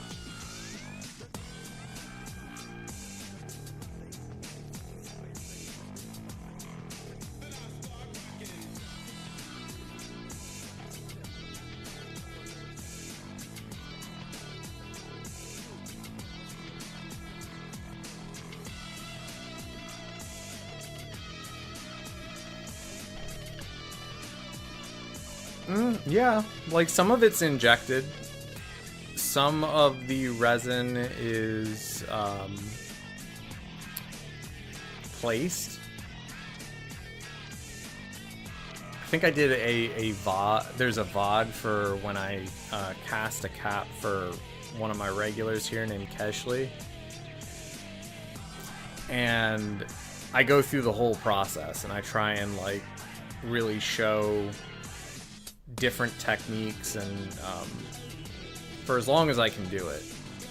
We're probably not going to be doing too many of those again, because some of the processes take like 7 to 10 hours, and that's a long time to be streaming, and streaming for that long is also a long time to be distracted. You kind of have to be dialed in when you're doing it.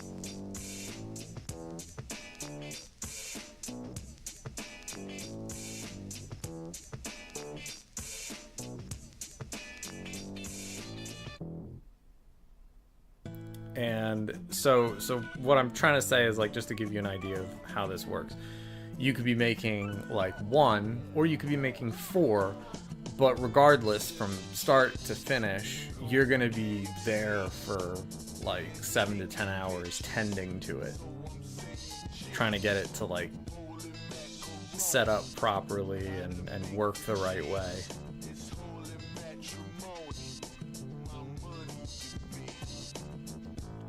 So it's an all-day adventure for some of the more complicated colors. And this is like my full-time thing. This is how I make a living. So we go really hard.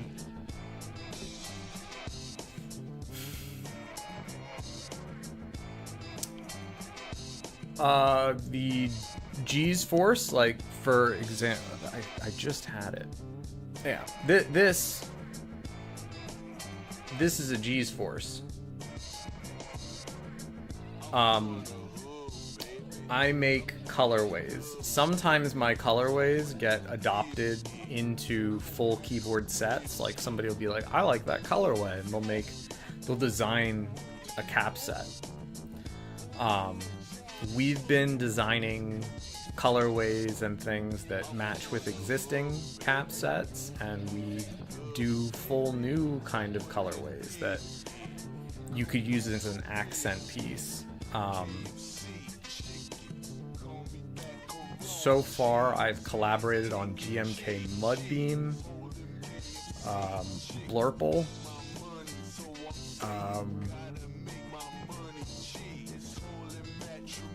There were a couple other ones. I forget. It's been so long. Oh yeah, it was early Hyperfuse. And I've done some like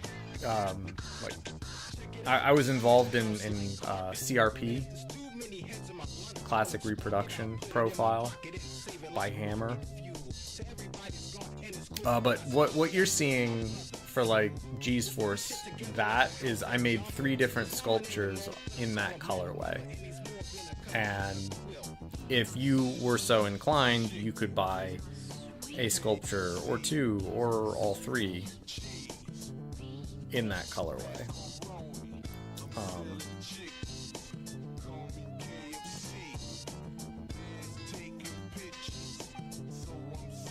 That's how that goes.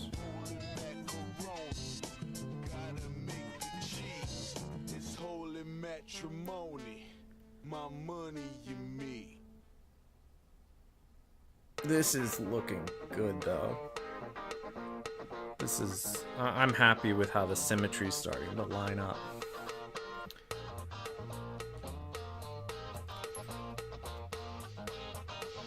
If you're coming at this from like an outside perspective, like you've gotten into keyboards, you know about key sets, artisan keycaps are like a super labor intensive discipline that keycap enthusiasts get into, either because they want to, you know, accent their own keyboard, or they have something to say, like they have a culture that they want to share. And this is really the first like I want to say traditional art form that ever came out of the keyboard community all the way back in 2010. So I've been doing this since 2013, and I was inspired by some really early movers and shakers. First keycaps that I made and sold went for $17.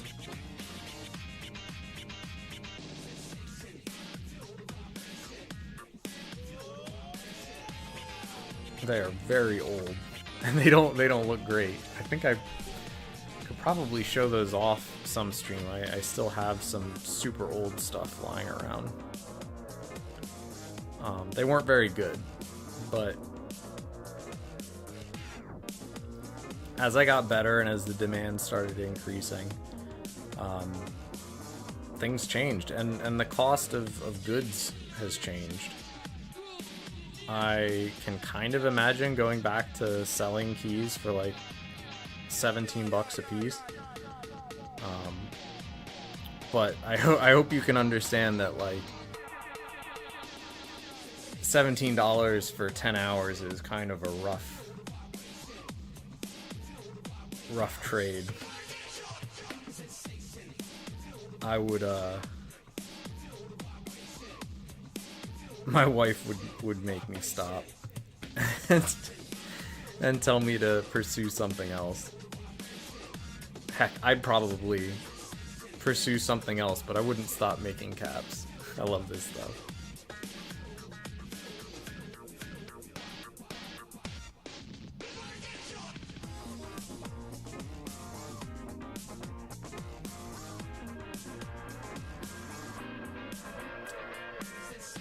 Since 2013, I've converted 2 floors of my home into a studio that we cast these keycaps in. We probably make about 12 to 24 keys a week.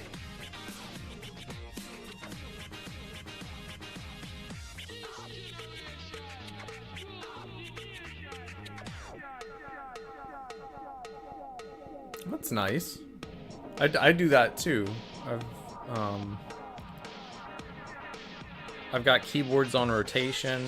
I do this thing where every year I buy the cheapest full-featured keyboard I can find, just to see how different the technology has been year over year over year. Just because I've been following it for so long, it's fascinating. I love that. My personal is an Ergodox Infinity. That's like my favorite keyboard.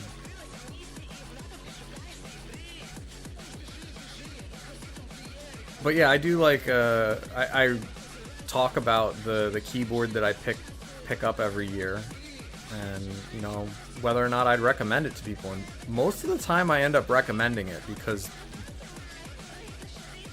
they're kind of nice. Kind of nice. And a lot of them these days are like hot swap, so you can just throw in whatever switches you really want.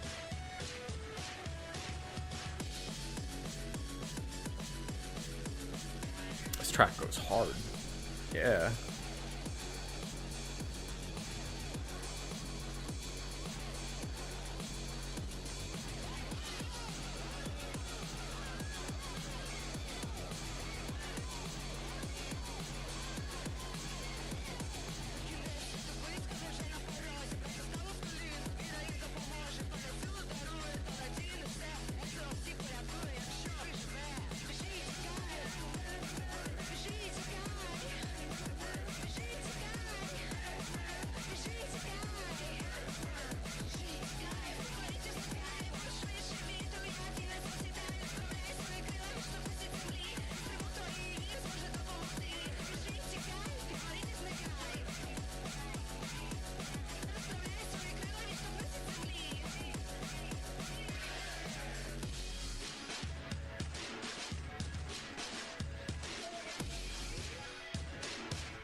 I see what's going on here.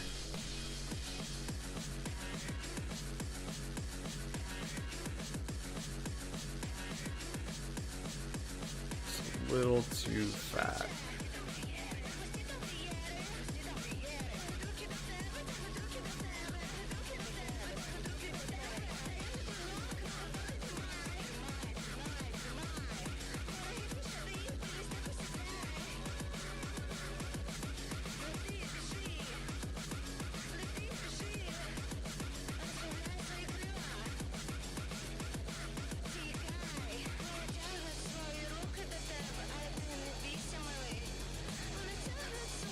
In case you're curious,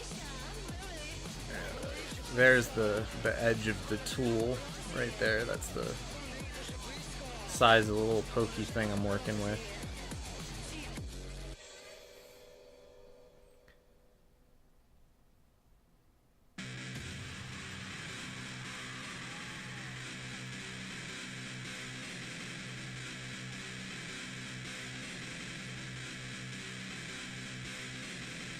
This is a tool that they use for surgery.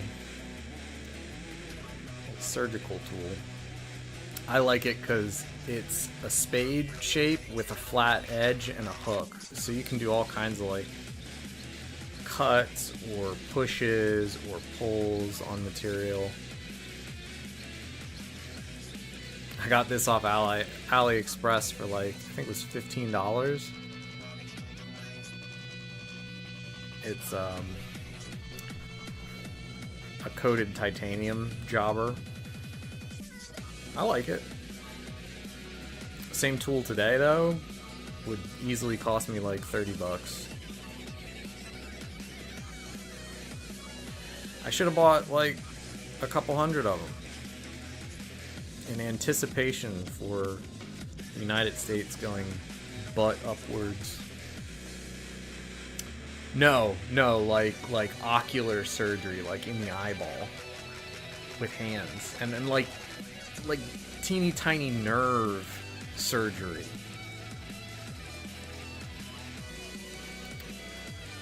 Crazy stuff. So if you ever want like the finest of tools, the smallest and like sharpest edges and everything. Look up what they do for nerve surgery and like other kinds of fine surgery on things like eyeballs or hands or that kind of stuff. If you just want the smallest shapes possible.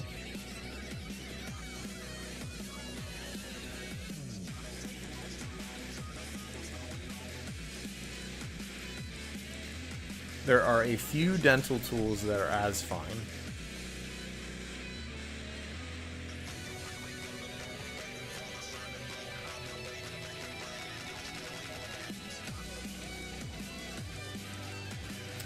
I will give you an example.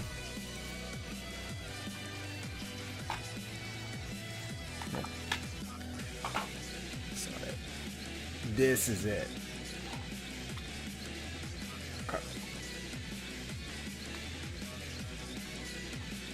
This is a tool I haven't gotten out for a little while.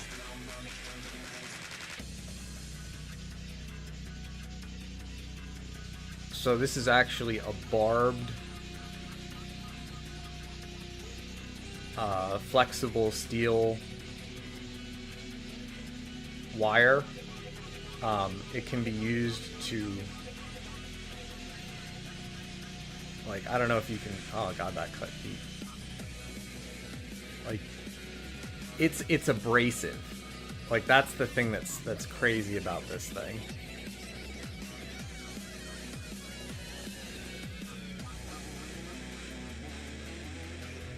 This is a very old dental tool. We're talking like probably 1960s.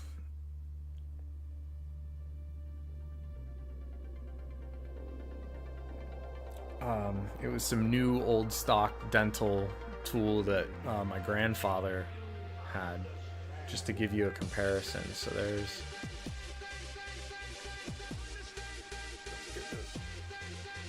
So there's that one, and then here's this one.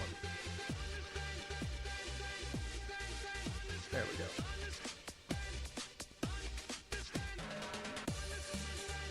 In terms of size.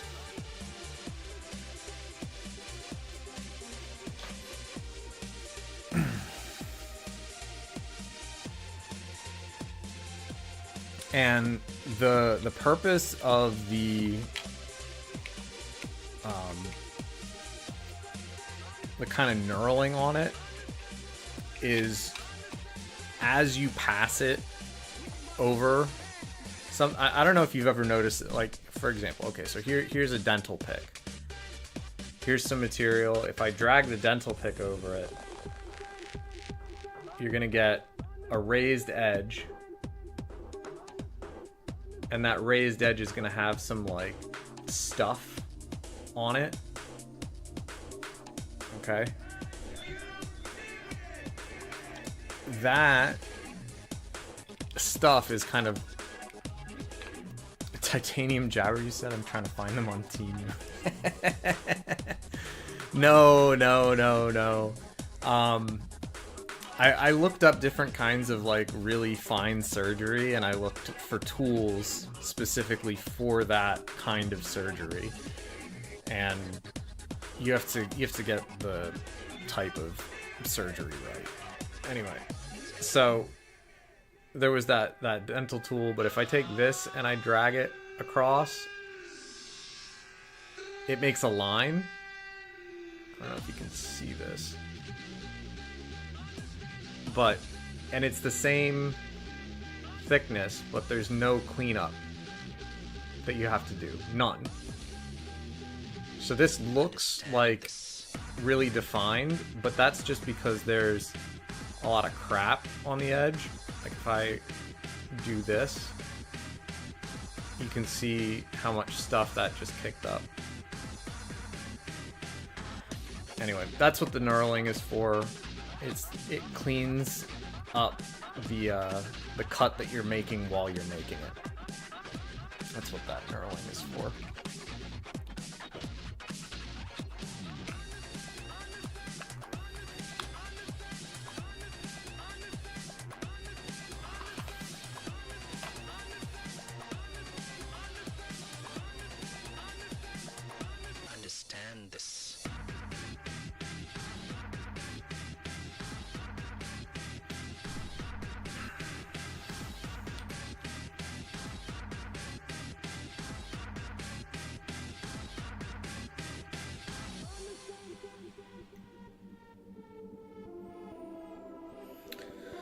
So yeah, if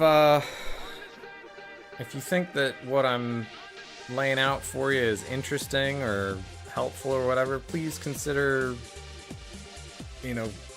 subscribing to my Ko-Fi. I'm not saying that specifically to you, sir, Chikome-san. No pressure there. I'm plugging myself. I gotta promote myself, or I'm gonna get too hungry.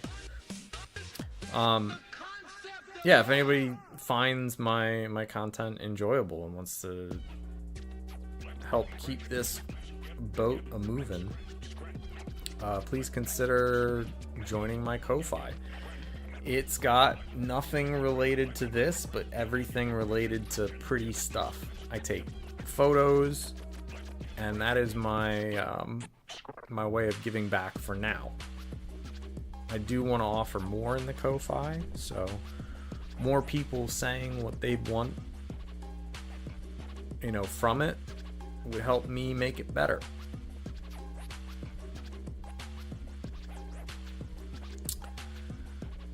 Thank you for listening to my plug. The dental tool that I'm using, that has those little ridges on it, that is called a dental ream, R-E-E-M.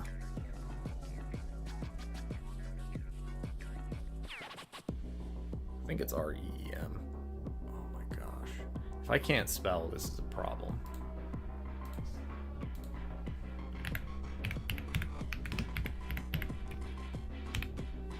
Nope, R-E-A-M. I can't spell. Yeah.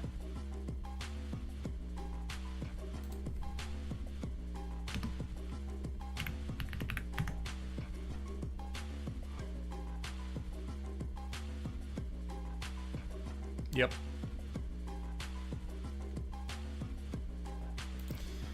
In other kinds of things, like there are things that are like reamers, but they're called brayers. Like larger things that have similar structure, they're called brayers.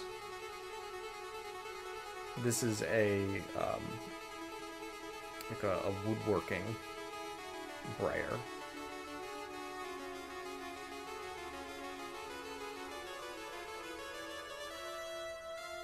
They're very distinctive for having like a cork, like a screw shape to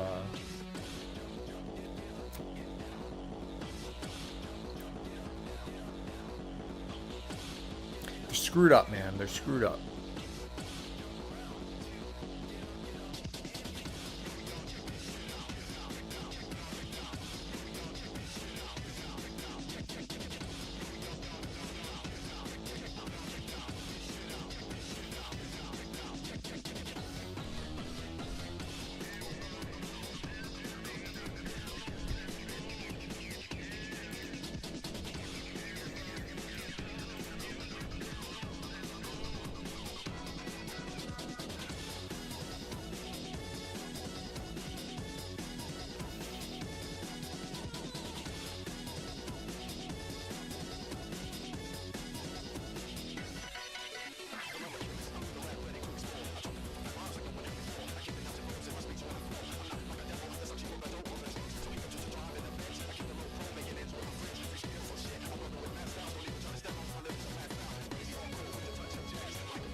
This album has gone super hard. I would like to thank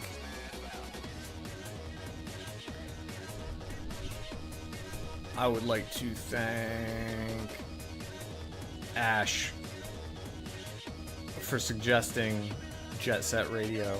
This was good.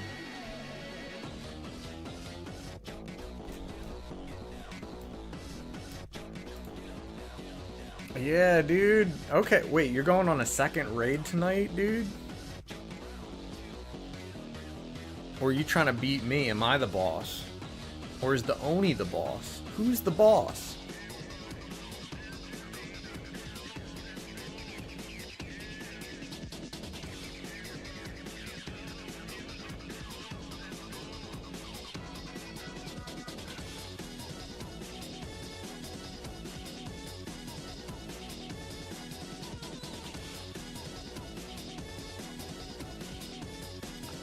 Oh my, that is one long raid, dude. I know why you spend a night doing it.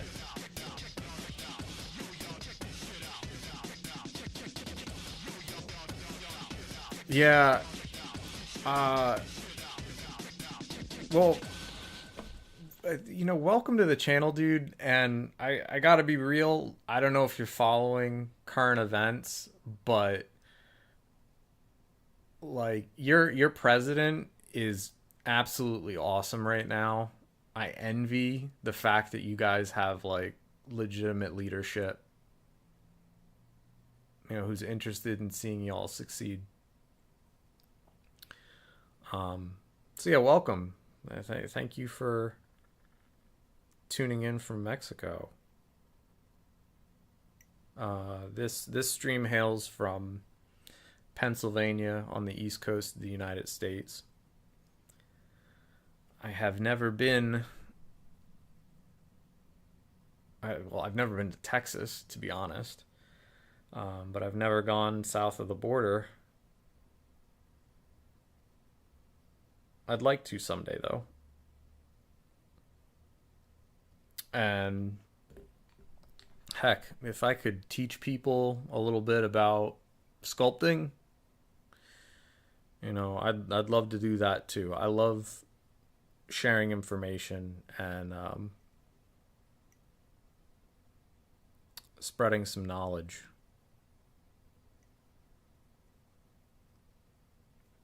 That's so cool. I love how the internet pulls people together.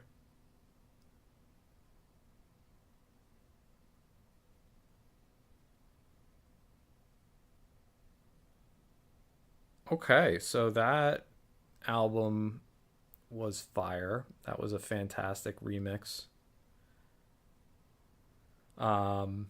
Again, Jet Set Radio.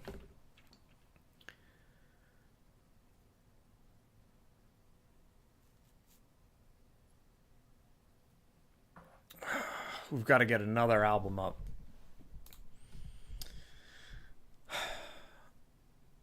Again, open for suggestions. The theme so far this stream has been remixes that I can find of video game music. So if there's a video game that has like an OST that you absolutely love, post it here and we'll listen to it. Otherwise, I might just, you know, hop into an OST that I really like.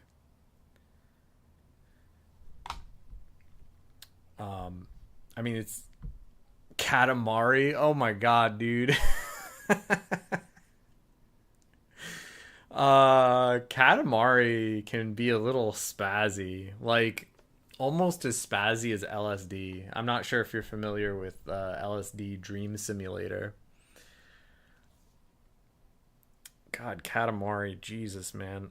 I mean, we can try it. We can try it, but like if it's a little too, you know, I might have to veto it. Katamari.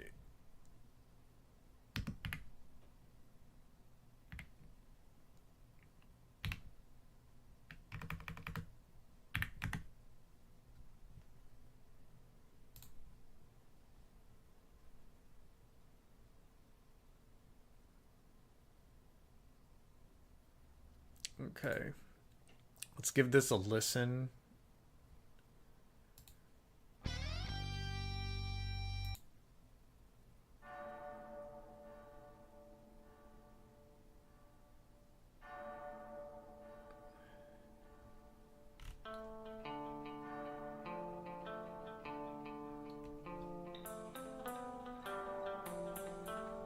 Okay, so this person's just named Katamari. They're from Maryland. And they've got Majora's Mask, Time Splitters, Time Lord, Chrono Trigger, and a Blink song. It's taken us here, so let's give this guy a listen.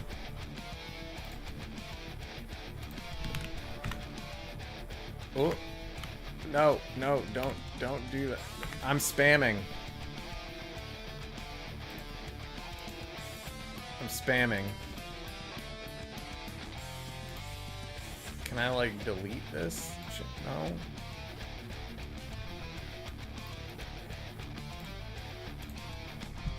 I'm spamming my own chats, friends.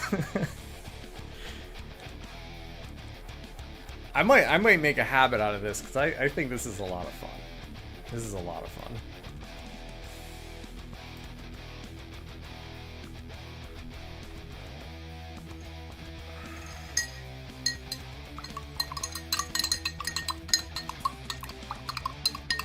Gotta stay hydrated.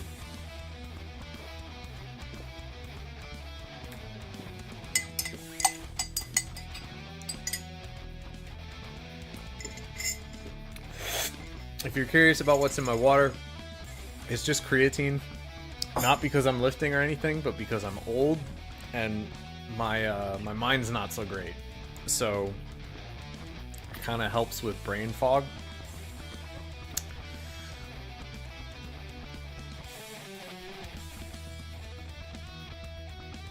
Yay.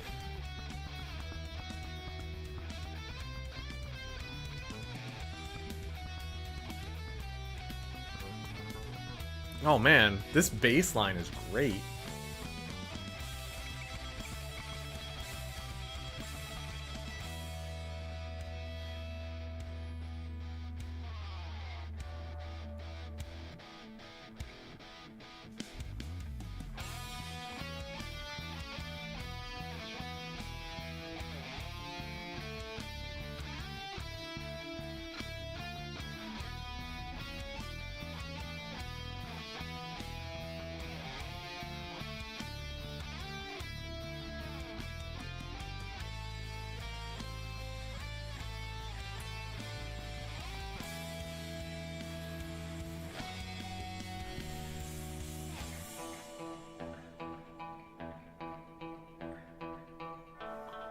Yeah, I'm actually pretty old. I look really young.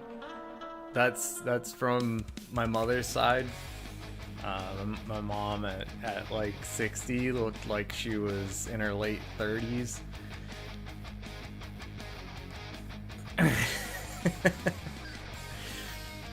Yeah.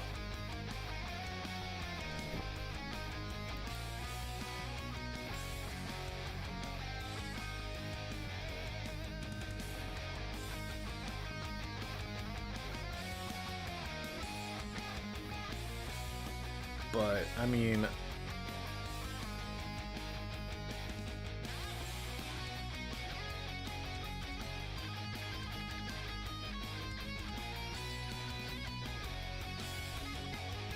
Yeah. Old and COVID, like catching COVID did not help.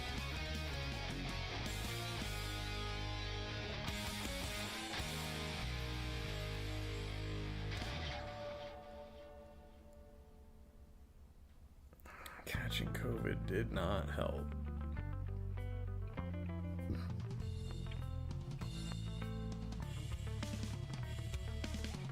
I've been horribly fuzzy since then.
Yo, this guy from Maryland really did it. No, I am not 60. I am past the 40 mark. But that's what I'll say.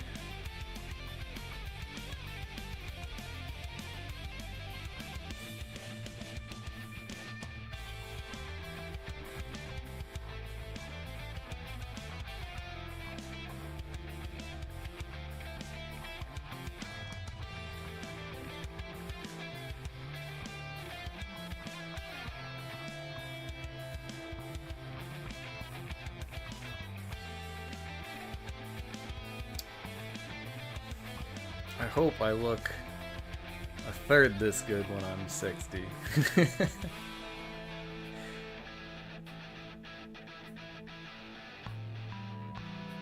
Nah, they don't build them like Mom anymore.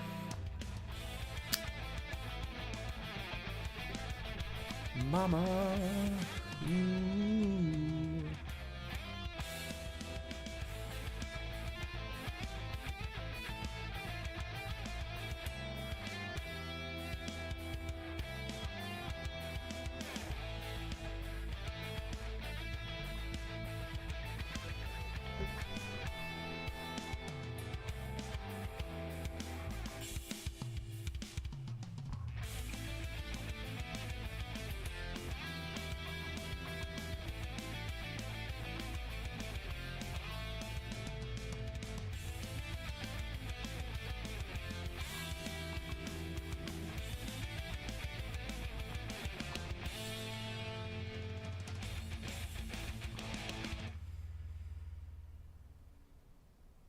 What is a man? A miserable little pile of secrets, brother.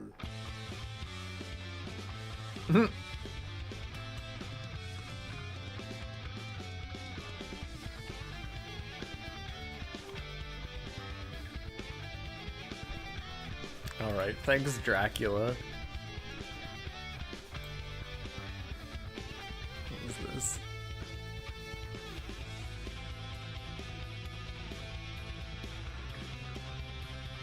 This is called WrestleMania. I like that.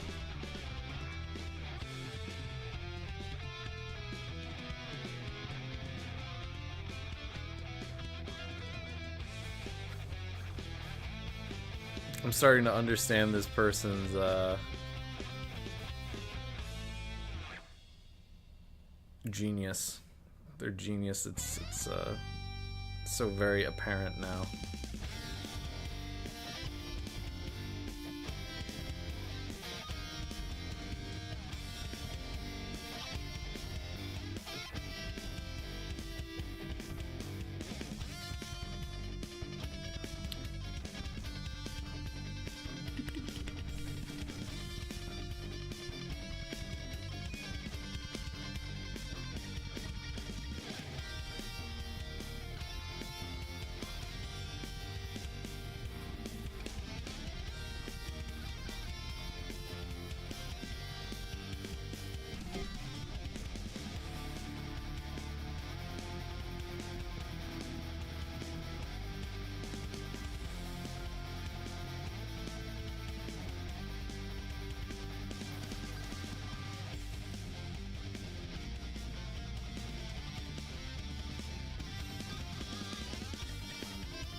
What?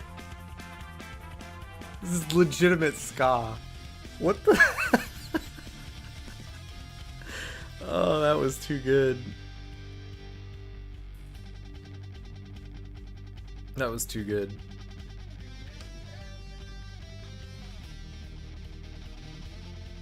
They've got good humor.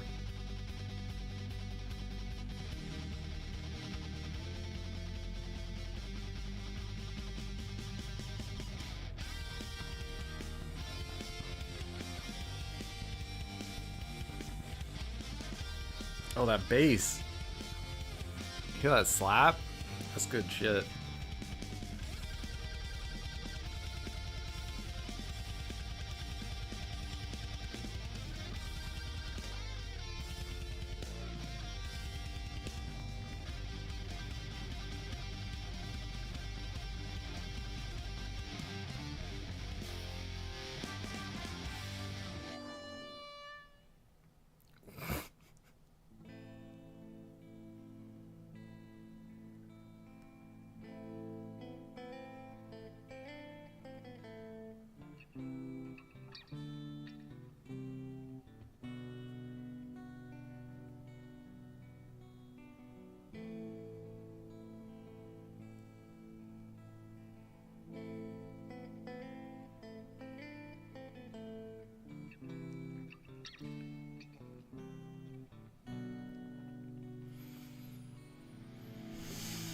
Good stuff, good stuff.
This guy's really talented. I'm so happy that we ended up going in this direction.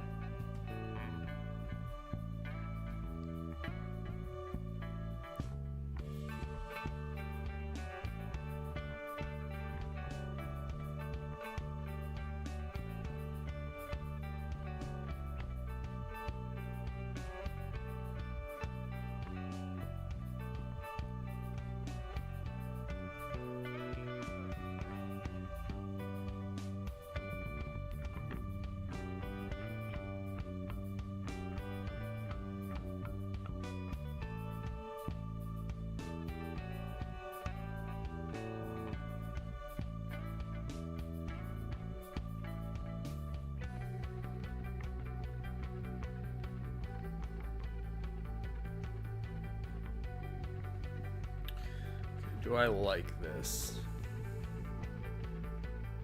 I don't.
feel like I just went into a sculpting tangent.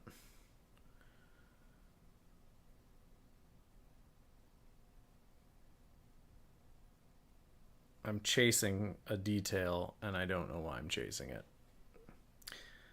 Could be because I've been doing this too long. It might be because I'm on to something.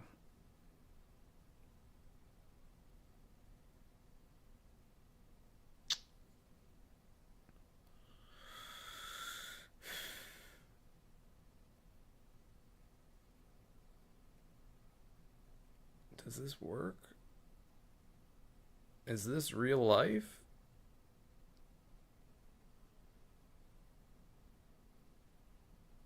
That album's definitely over.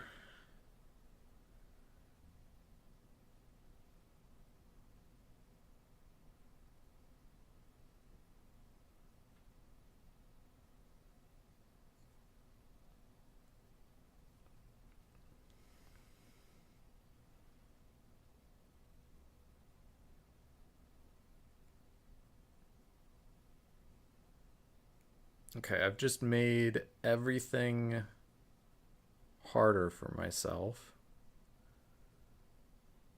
Because why not? Because I've got to repeat this on the other side. Oh.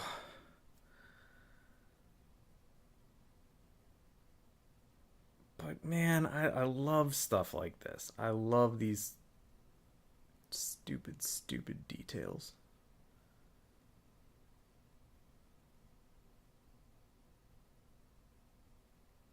There we go.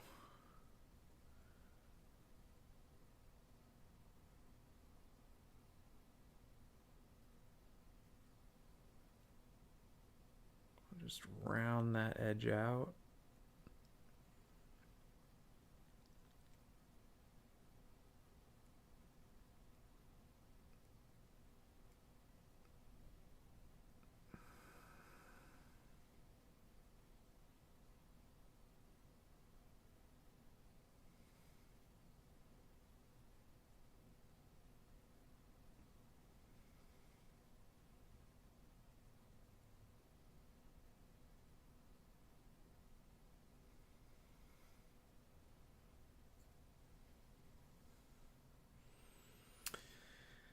Is this just fantasy? Caught in a landslide, no escape from reality. All right.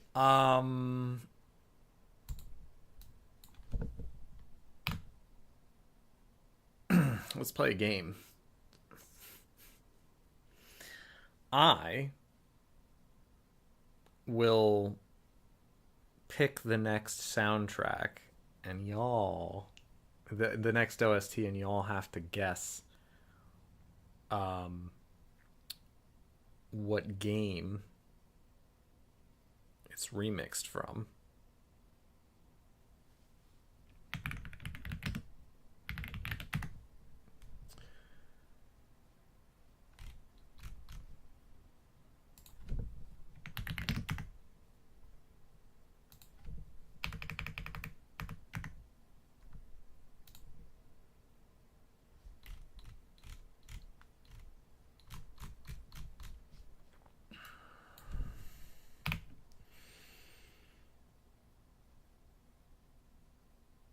Let's see.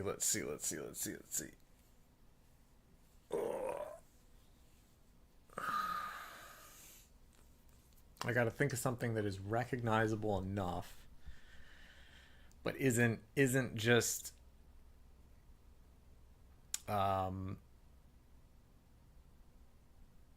it's not something instantly recognizable. Like I probably gotta stay away from Legend of Zelda if this is going to be even a little bit of a challenge.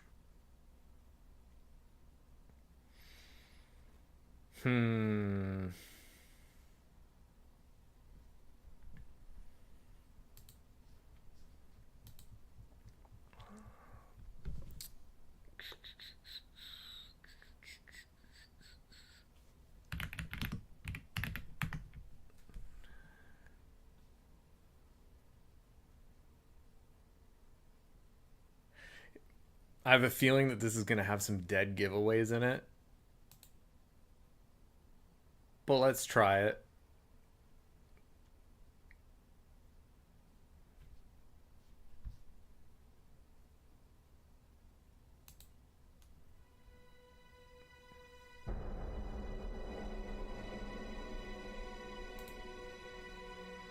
All right. We've started.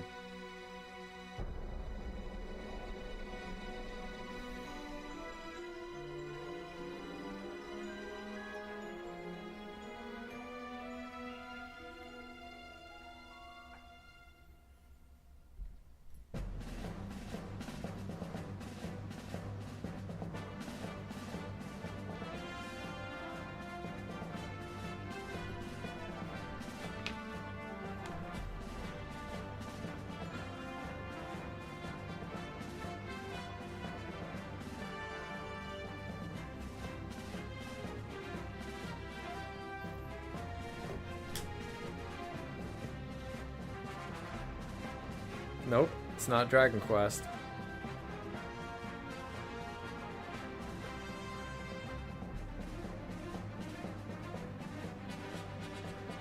Nope, this is not Rayman.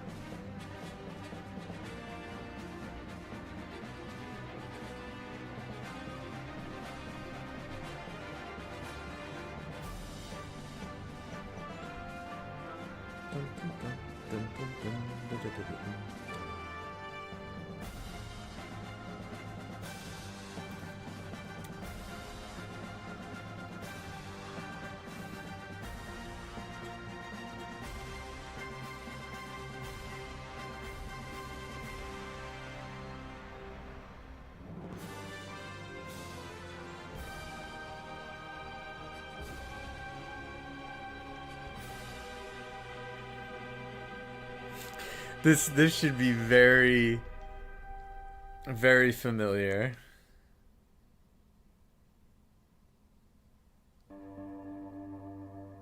Just remember, Super Smash Bros. Does not have any music from... Well, there is not much music in Super Smash Bros. That is simply from Super Smash Bros.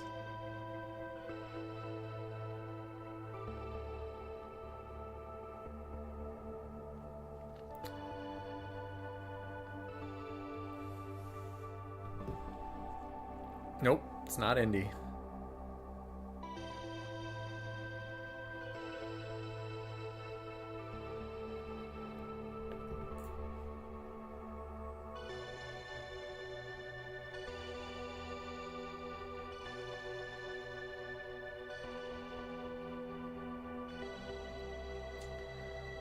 So what we're doing is we're using video game soundtrack remixes as like the music for this, because a lot of it is it's not licensed on YouTube. Yeah. So I will either confirm that you got it, you know, if y'all guess, or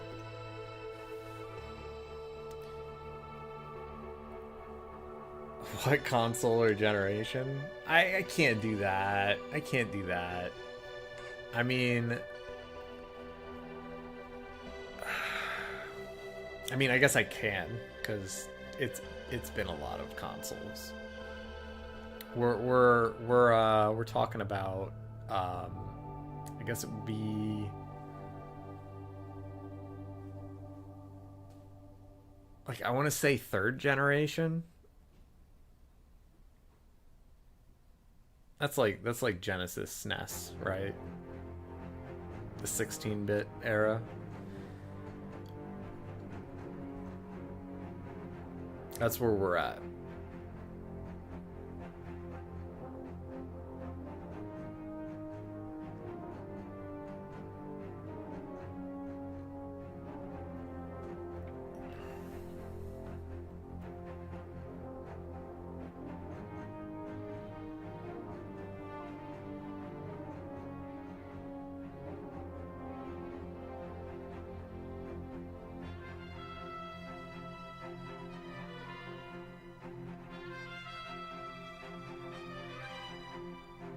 I mean, this is like note for note.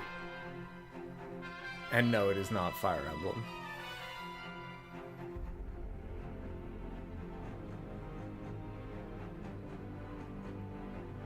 They're not remixing this super hard. This is more just like an orchestral reproduction. It's impressive. It's good.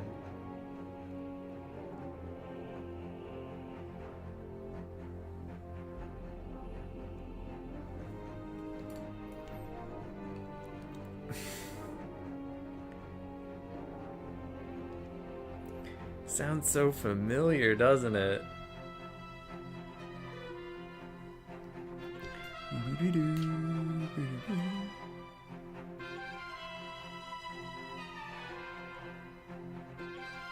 Oh, it's so good.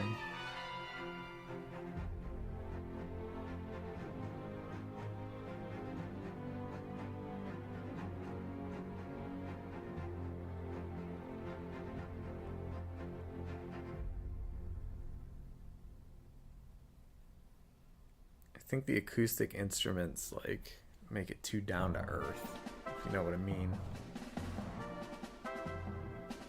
Oh, this song might.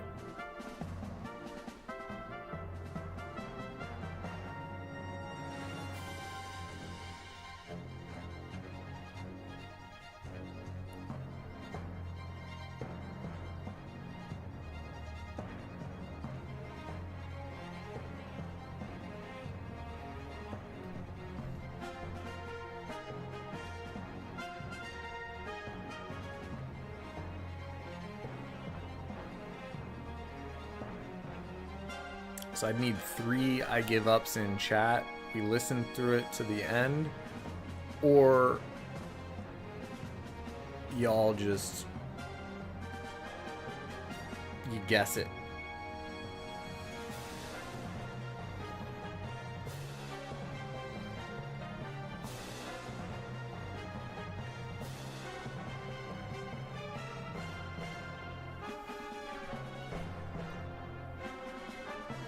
It's not Zelda. I can't do Zelda because that's like all of the music from Zelda, and we'll do one of those things after this. Like I'll just play a Zelda remix, but like it's too recognizable.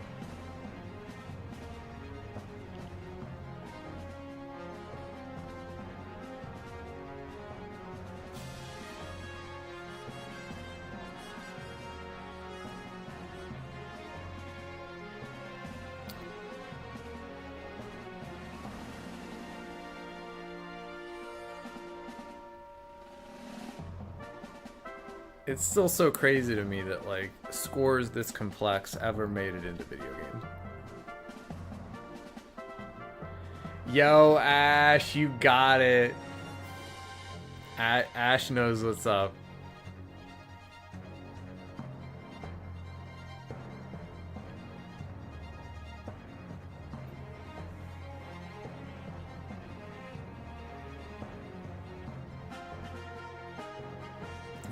Yep. I was thinking of hints, and I was about to be like, blah, blah, blah, blah, blah.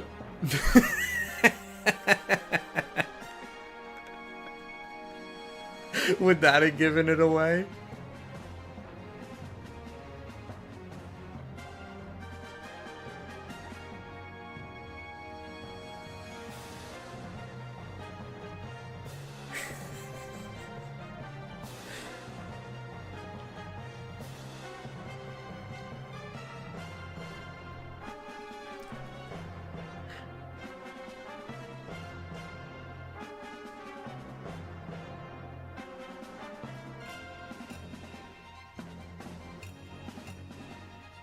You were so close with Smash, though, Hubert, because like they use a lot of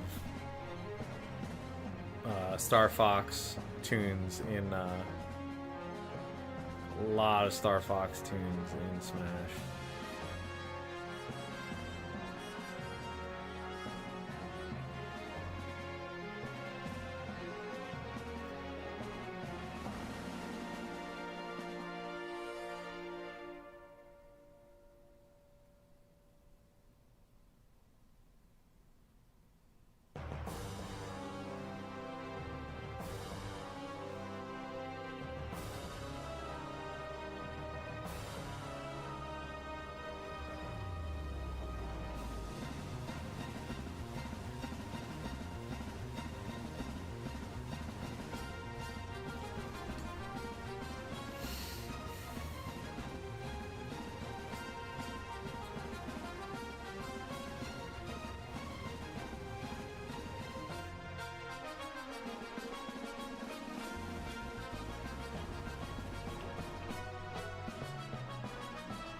Freaking, yeah.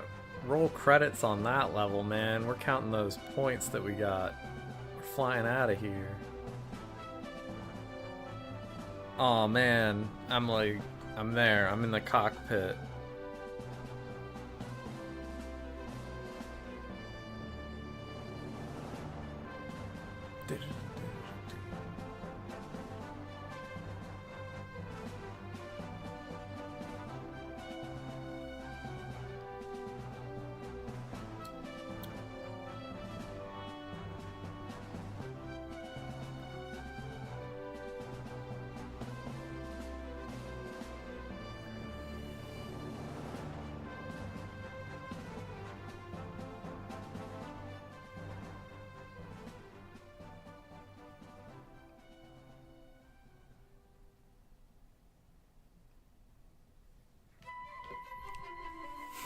Do a barrel roll!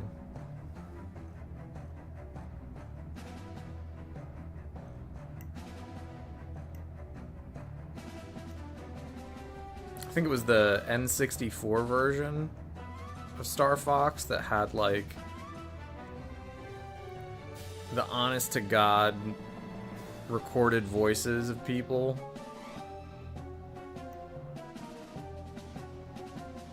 If I'm remembering correctly.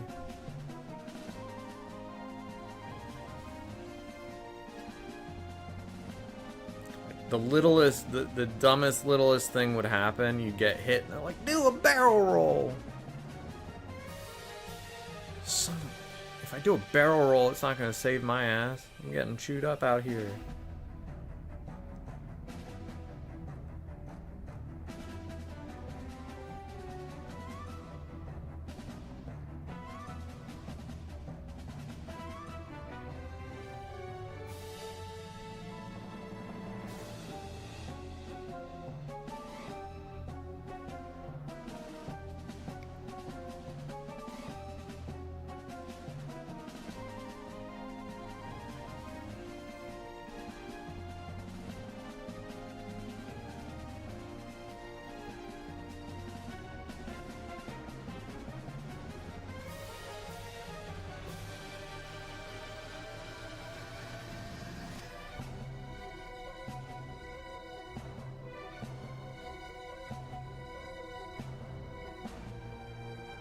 I wonder if they have the black hole track.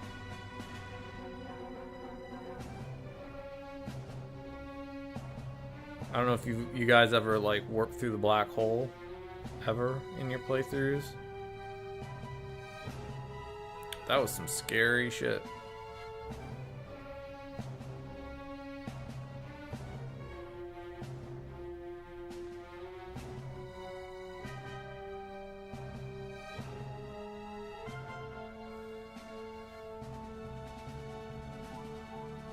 They had great music for it.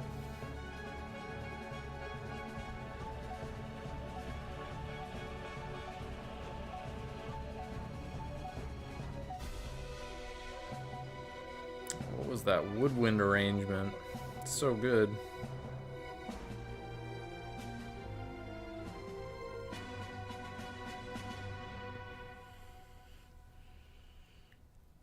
Ah, you son of a monkey.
What a soundtrack, though.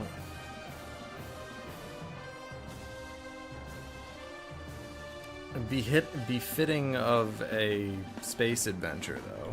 Like, for real.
Okay.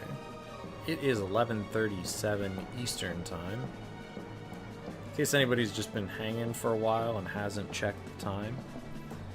I think that's 10:37 Central. On the West Coast, we're looking at a good old... What would that make it?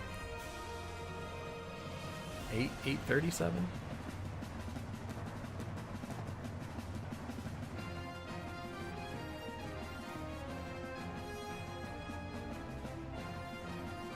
I don't know how long anybody is intent on staying if they're a glutton for punishment like me. But I do want people to be aware so that they make good decisions with their time.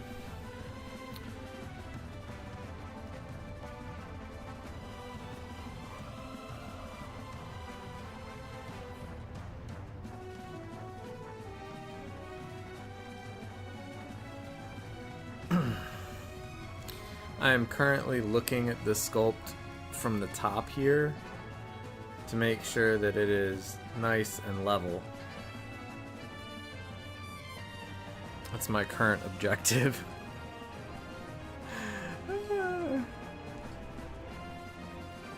I can't believe I ever thought that this would be a good idea.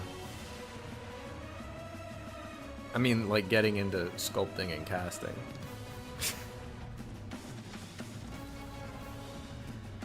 I love this stuff so much, but holy hell. You can dig really big pits for yourself. One can. I'm not saying you would. There are people out there who are way more talented than me. And probably have a better sense of space, depth.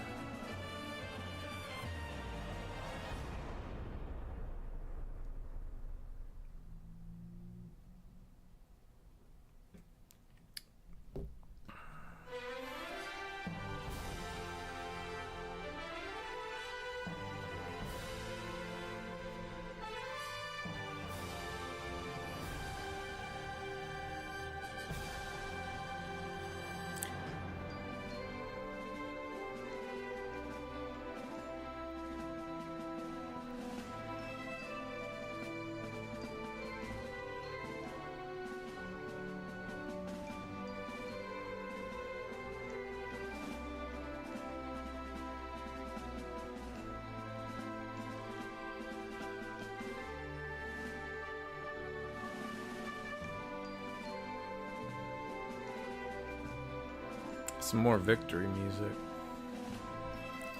My artwork is known. You never ever thought you would become famous making. Oh man, my. May fame pay the bills one day.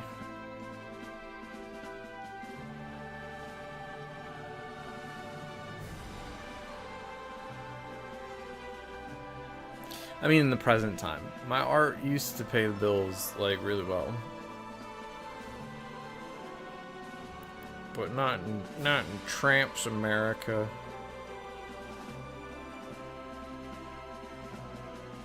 This crap is eating me alive, dude.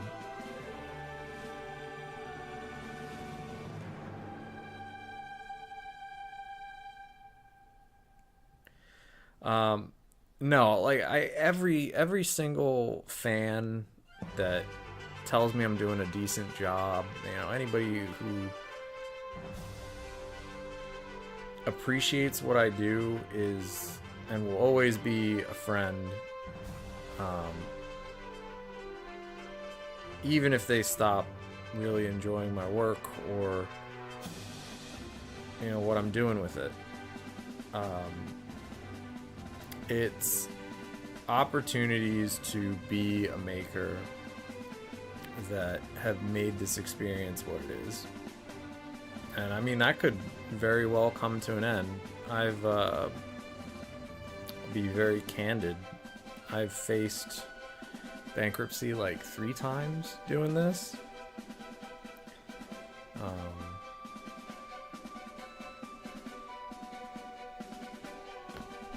It's just kind of the name of the game, I guess.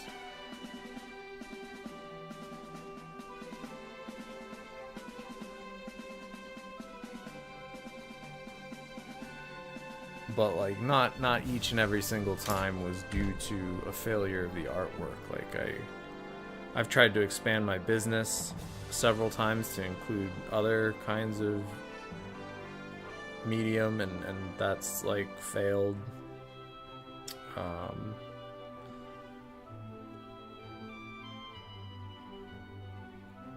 But I failed just like I couldn't get it to work for me.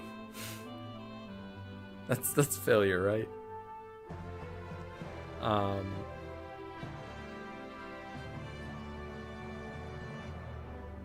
The art's been generally well received.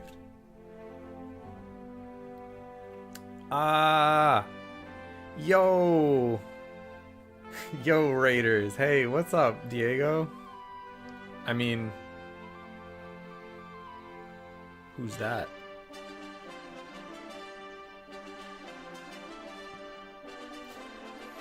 I'm so bad at this. What's good? What's good, man? Shoot.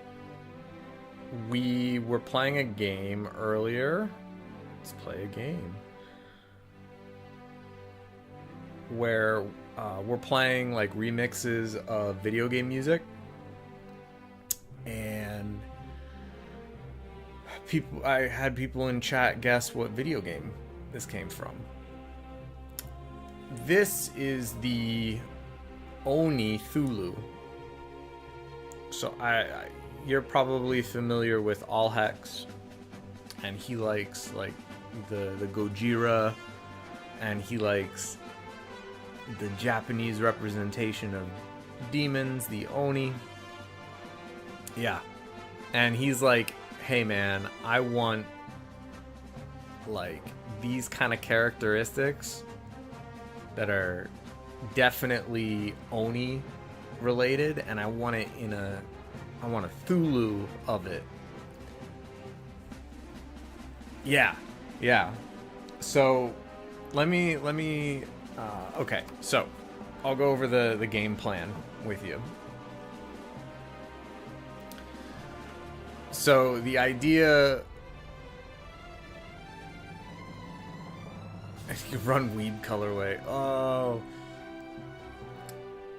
So basically, like, we had this idea of, like, you know, a 3-eyed kind of devil thing with some whatever, what have you.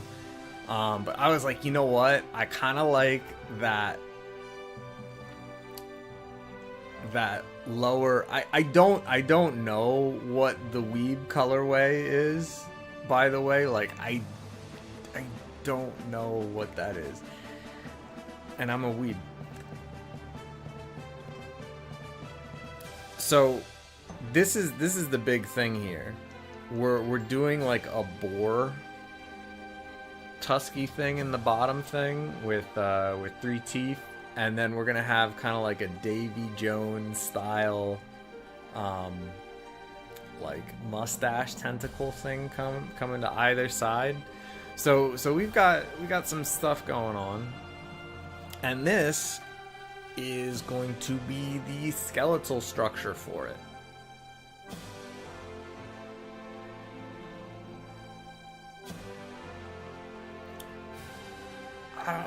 Man, I'm too probably borderline autistic to know when people are messing with me.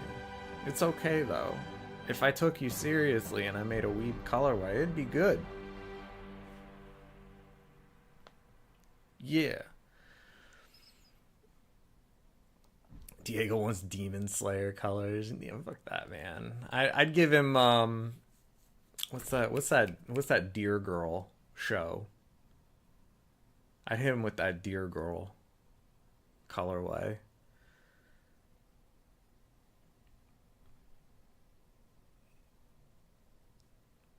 I know what Diego likes.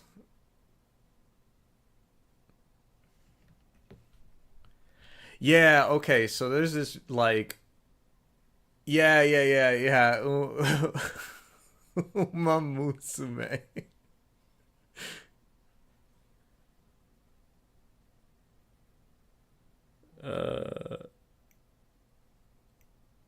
That is a crazy show.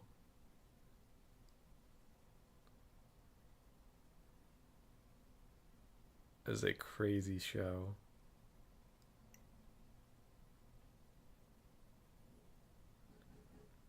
Absolutely crazy show.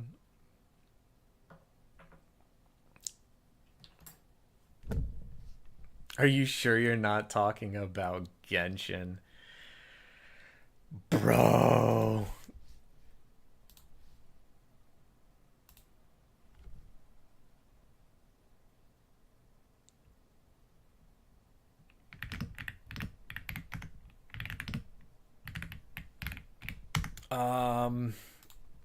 We gotta find another remix.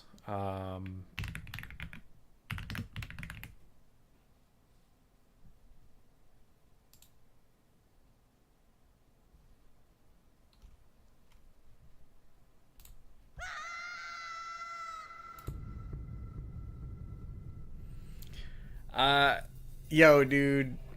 Zhao Thulu. Oh no, short Thulu. That would work too, because this is like low profile. Like this is real low profile, and we've got like the Oni mask thing going on. Oh no, that actually works like really well. That's messed up, dude. Oh no, I kind of have to do it now. Oh no. Oh no. I'm screwed, guys. I'm screwed. That's like too good of an idea.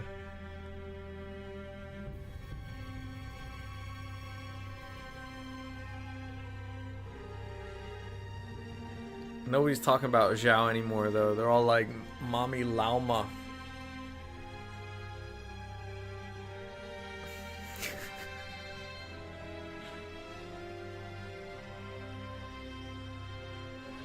Yo, I would love to do a Zhongli inspired key some point. GeoDaddy.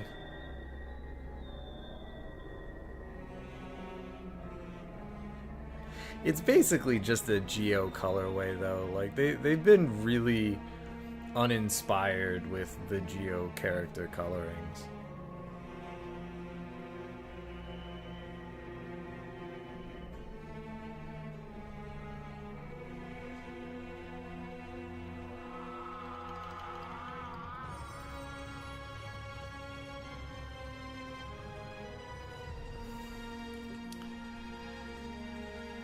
Yo, what's up, honey? Oh, shoot. Food. Whoa, that's hot mac. It's mac and cheese times. I got my dinner finally. It's not a finally thing. I'm just so thankful it's happening.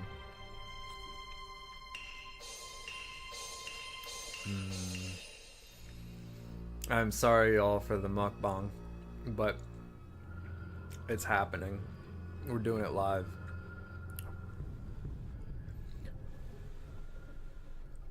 Widgie's doing alright, I think.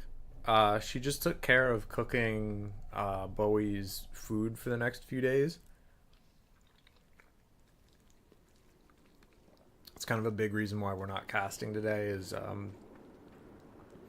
today's a food prep day. We had to like go and buy bulk food and things like that and cook for him. We got his walks. He went on a really good walk this morning, and then we took kind of a pitiful walk because I needed to get back to working in the evening. We only went a half mile. Usually we go like at least another full mile in the evening. But he also like hurt one of his shoulders recently. He was limping a little bit. So we've been trying to take it easy.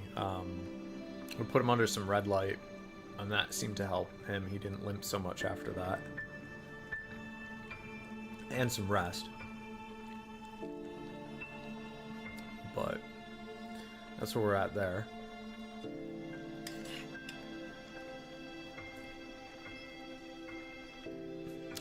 Widgie's been helping a lot with our recent colorways.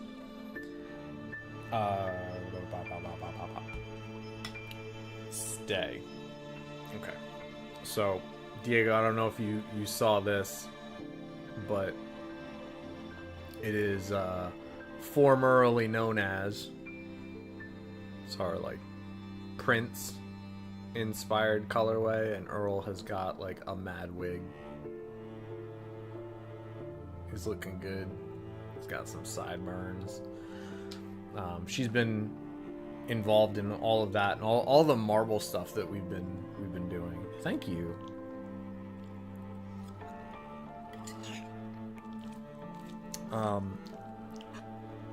Prince was a pretty big musical inspiration for me when I played.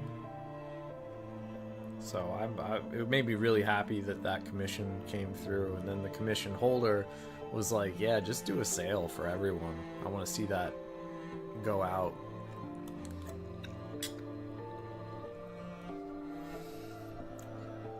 And thank you all for stopping by. If anybody watching, post raid has any questions about what's going on here or what's happening, please feel free to pick my brain.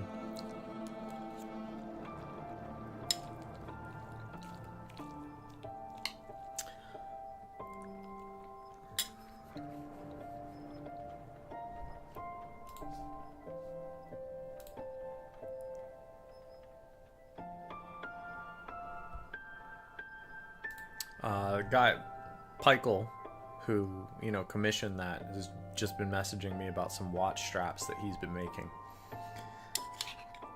Everybody like wakes up around this time, and I'm like, I need to go to sleep. It's almost midnight. Do you stay up this late, Lightning, or are you usually like conking out about now? I can't imagine. Like, you're a doctor. You gotta be responsible and wake up.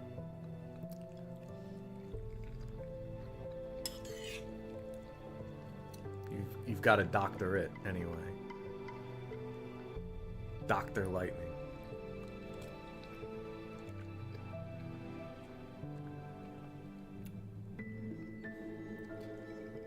Oh man.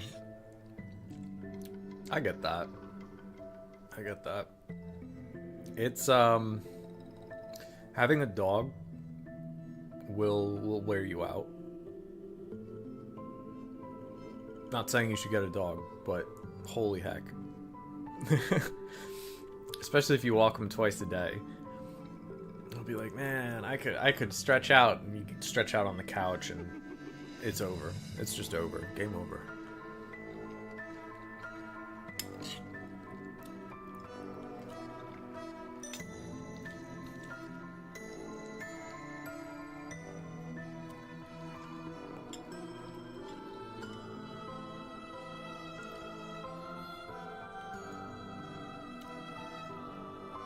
Yeah, I'm not in on the ins and outs, but I know that you at least got your doctorate, right? Right.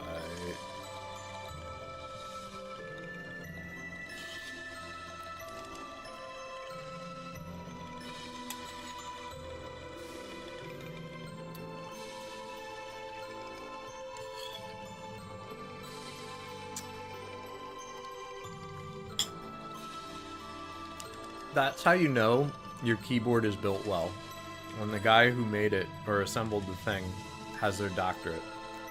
I got a PhD in keyboards.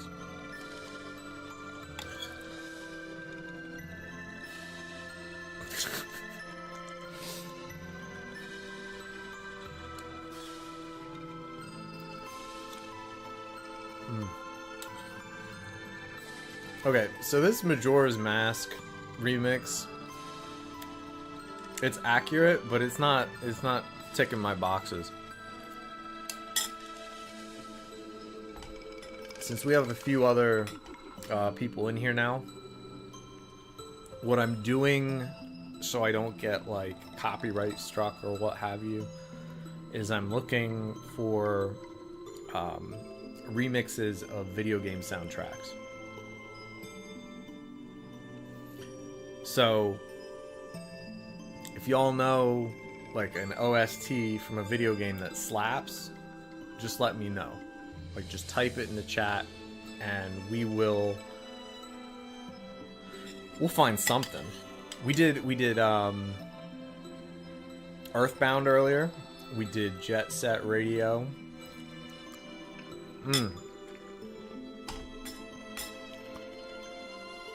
Thank you so much for stopping by, Diego. I will see you in a few days, too. Ooh. That's got to be a good one. All right. All right.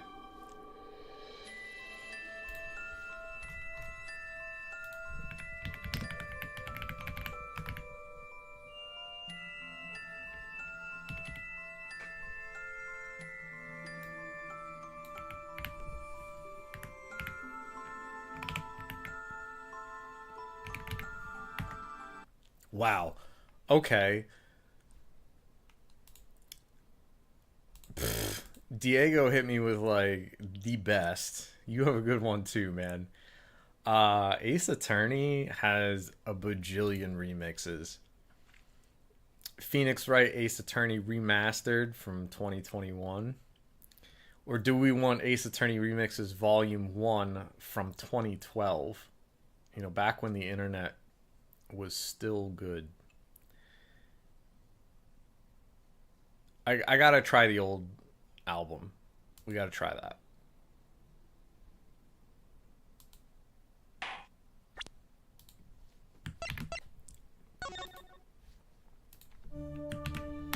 Here's the album.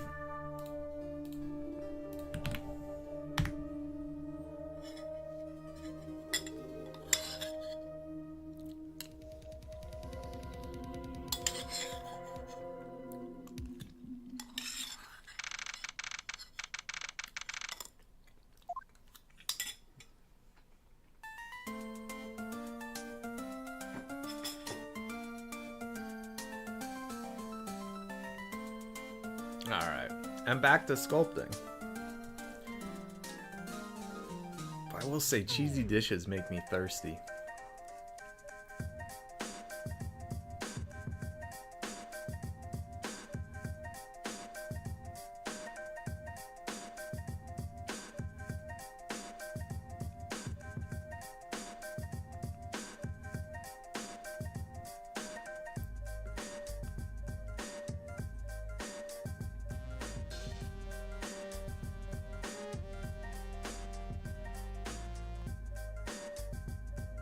Oh, this is good. Lightning knocking it out of the park.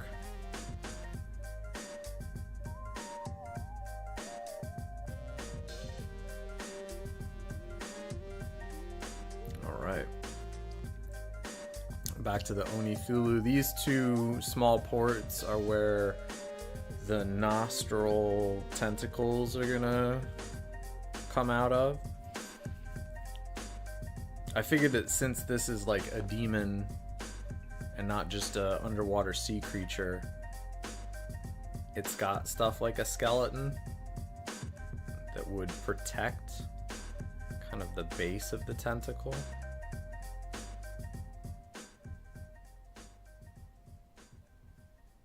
So that's the thought process in the design here. Come on over, look at some of the evidence.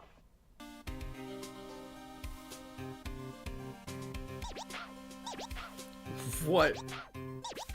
What is this? What you want?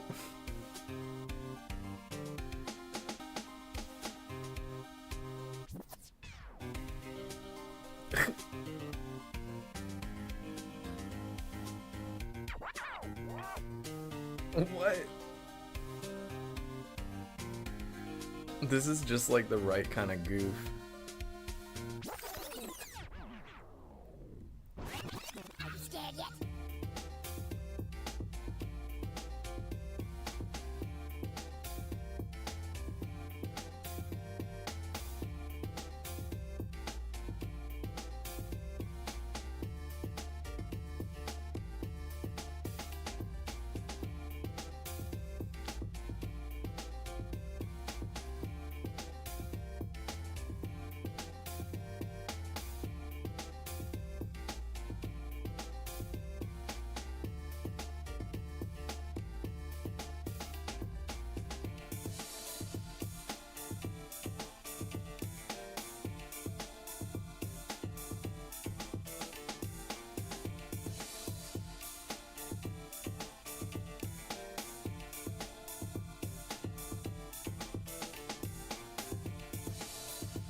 Man, who knew this was gonna go so hard?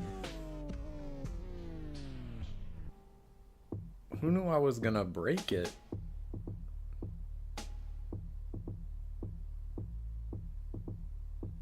You feel the bass straight pumping through your system.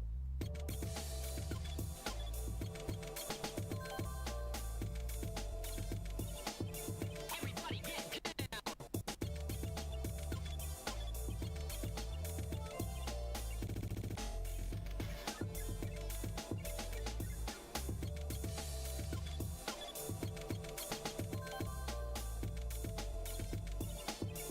Everybody get down.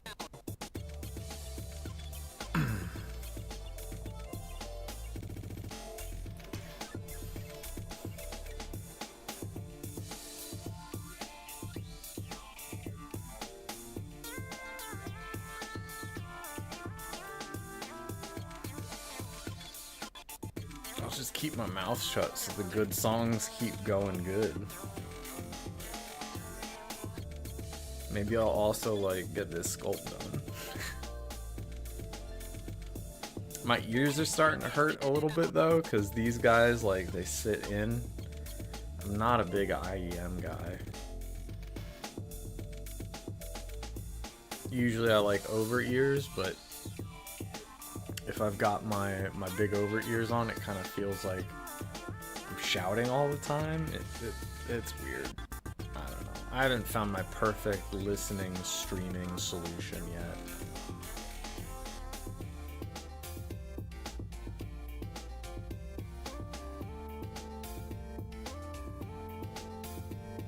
So let me show you how these work.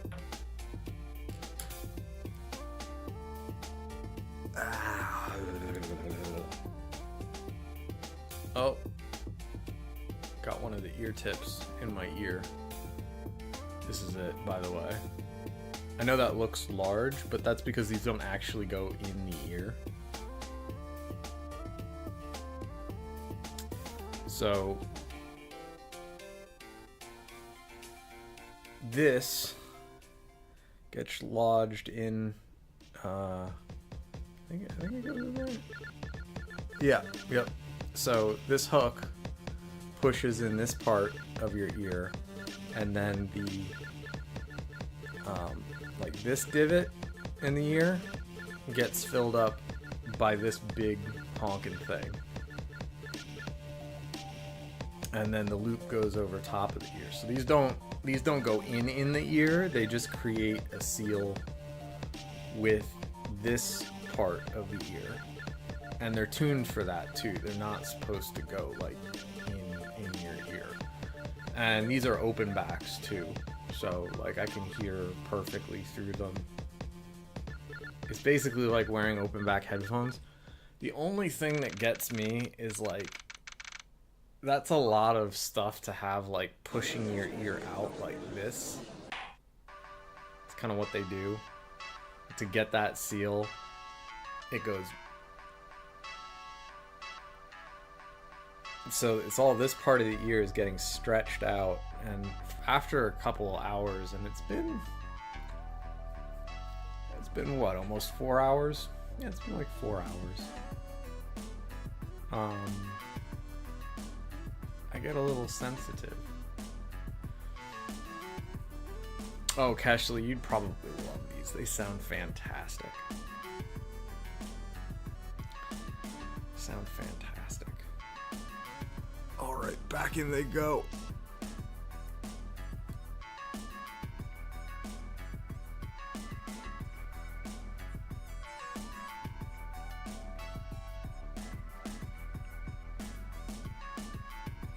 Yeah.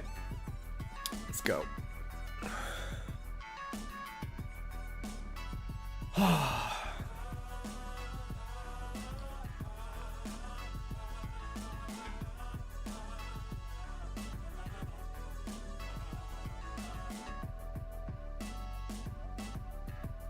This remix is so good.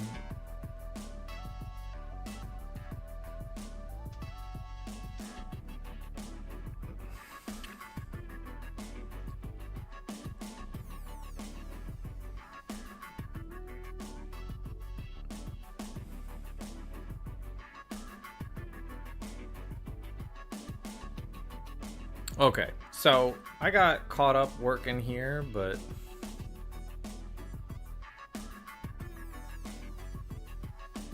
this is my real focus, is back on this back of the sculpt. So this area, I'm trying to get the curve up here at the top to all be a pretty uniform height. And this looks pretty good, right? This looks okay. But I need to get it right. Right.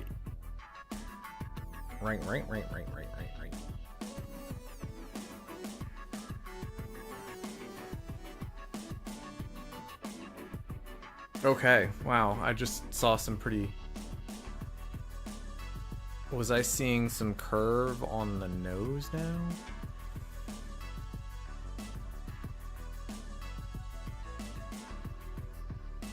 I mean, probably.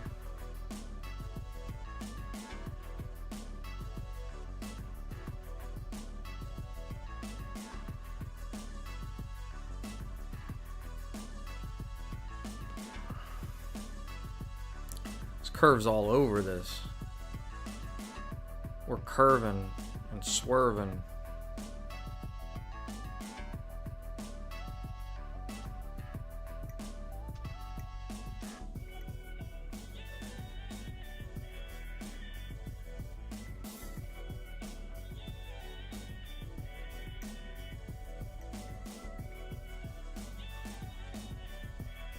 Yo, this freaking this remix makes me think people have been like clubbing to Phoenix Wright for the last 13 years. Like they're like, oh yeah, let's go down to the club, throw on some Phoenix Wright remixes. This is hot.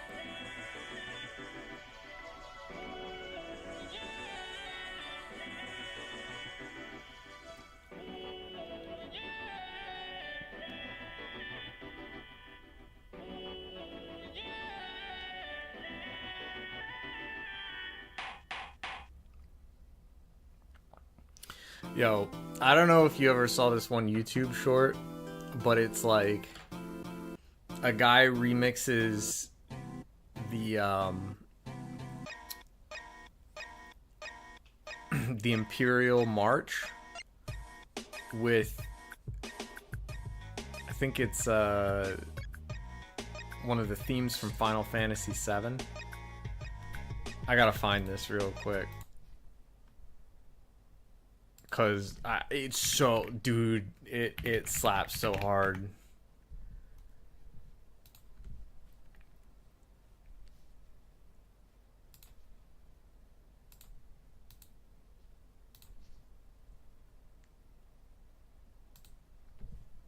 Okay, Imperial March,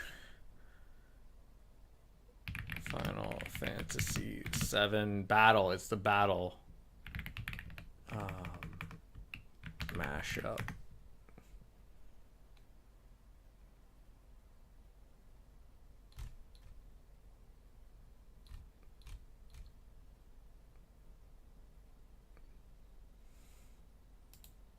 I give props to hip hop, so hip hop hooray! Ho! Hey! Ho! Hey! Ho! Hey! Ho! Hip hop hooray!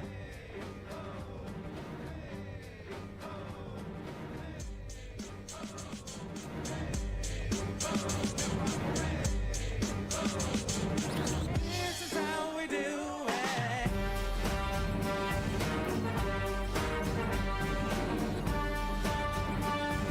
I mean, this is it, but like, no, this guy did no. There was an Imperial March Final Fantasy VII.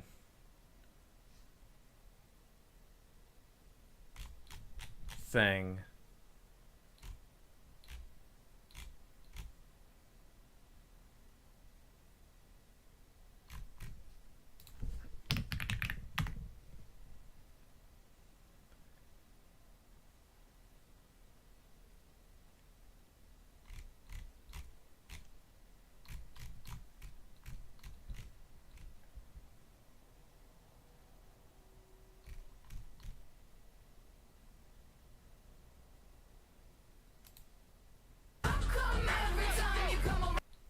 No. Why can't I find this? That's awful. My Google Foo ain't working.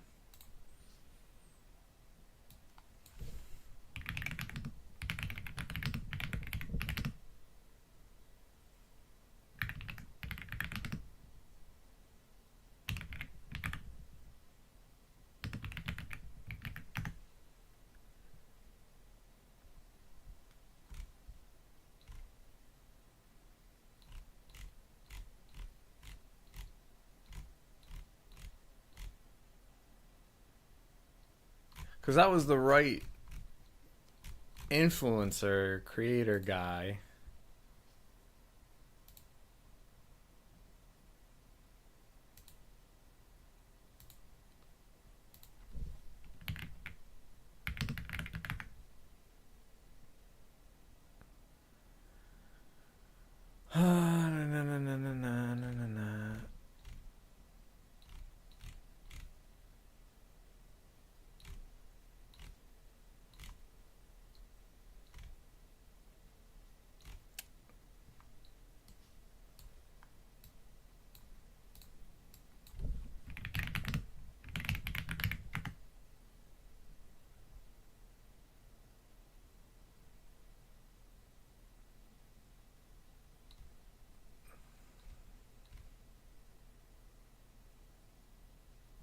Okay, I can't find it. I give up.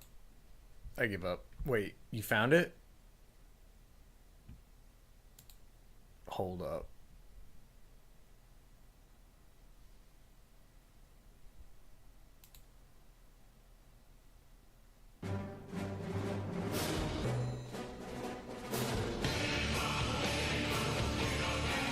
That's pretty good. No, it was the Final Fantasy battle music remixed with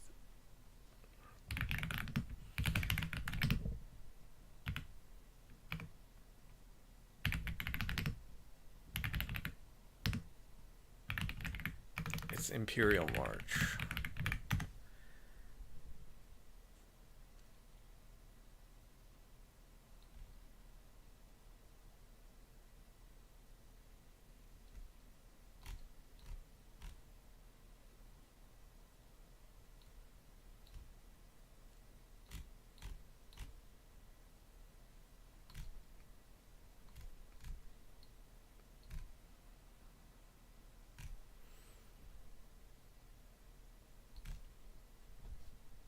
And it was that guy Dimmy who did it. But it looks like he took it down.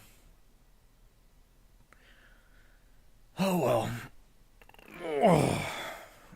All right. Sorry to interrupt our regularly scheduled Phoenix Wright. Should have never stopped.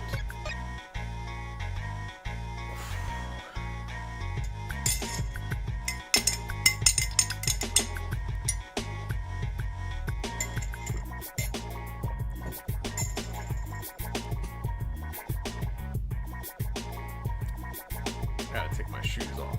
It's getting warm.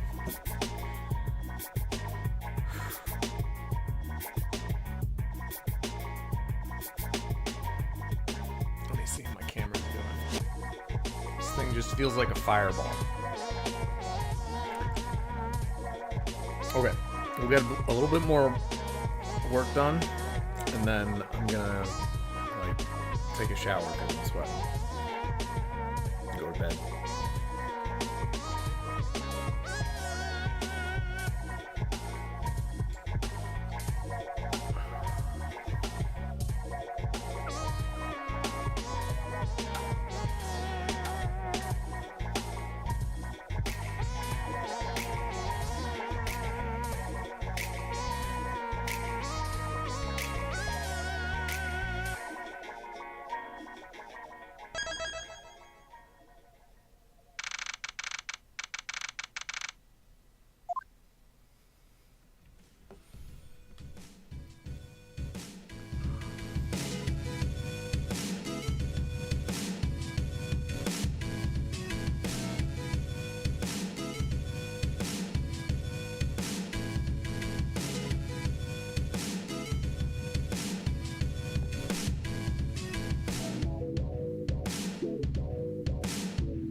Feels like we're gonna get Daft Punky.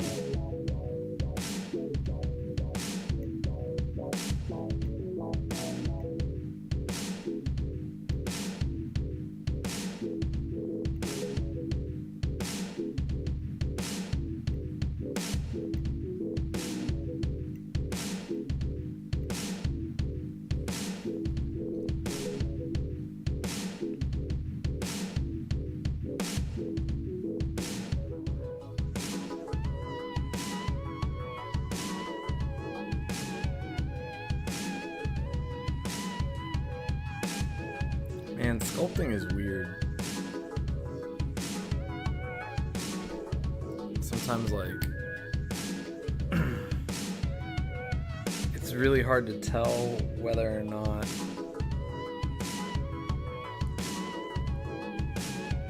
everything is solid, but then once you start working on a piece long enough, and you're like really working the details in and pressing your tool down into it, it gets so much more firm.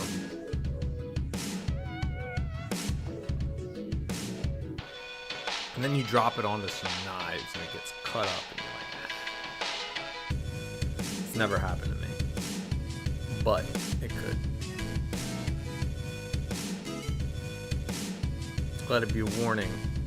Don't dance with your sculptures around your knife collection.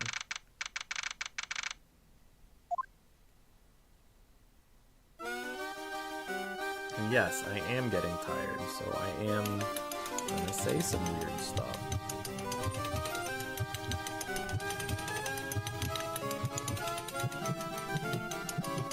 Especially with this circus ass beat. That's gangster as hell. The hell, Phoenix, right?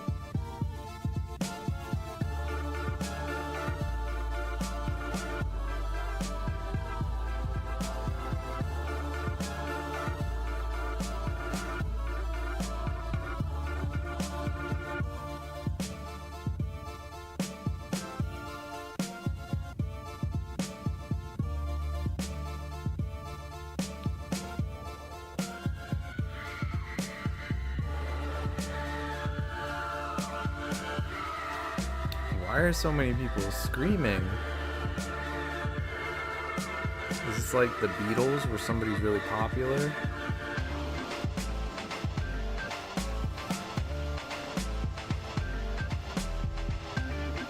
Yeesh.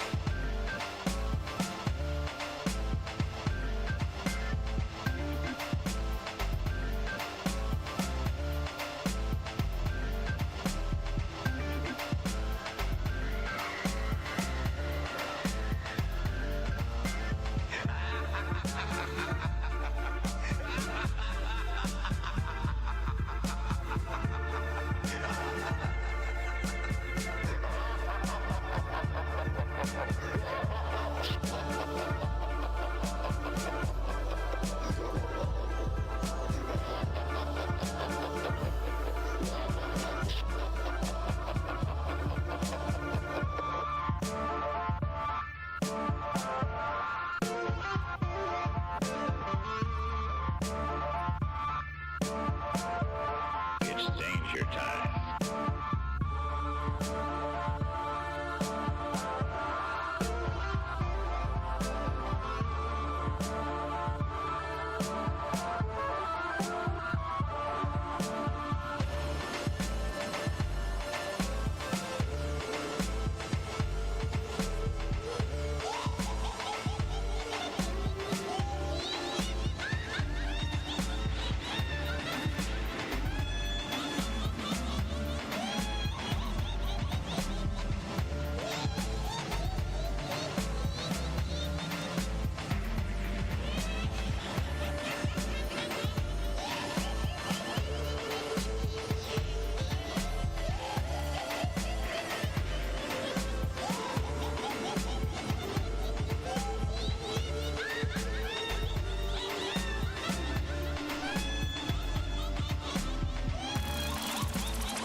Lucky for the stunned operator, the machine stops itself.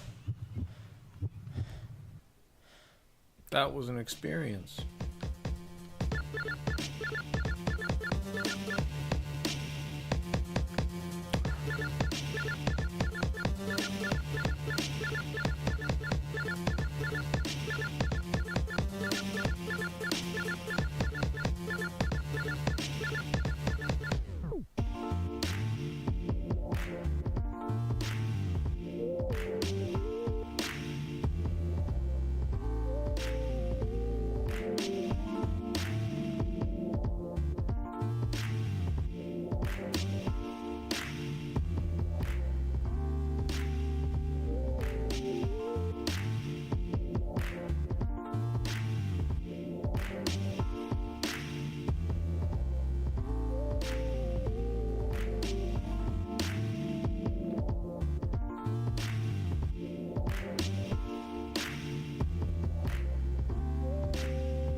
Yep, I definitely linked it. Good. Good, good, good.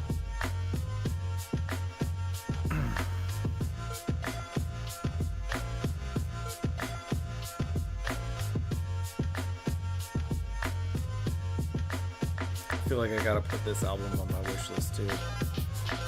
It's just good.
I forgot I turned this up like really loud. Sorry guys.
Not bad. There's definitely a bunch I need to level out, but it's 2 past midnight 30, and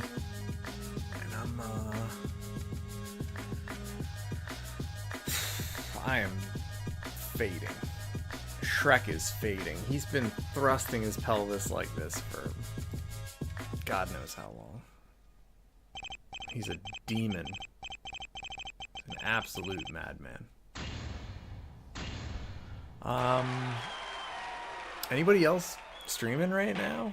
Like who's doing keyboard stuff?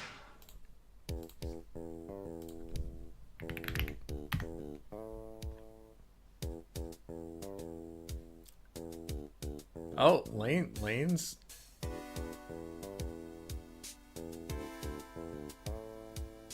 It's Lane's KB. Okay. Okay.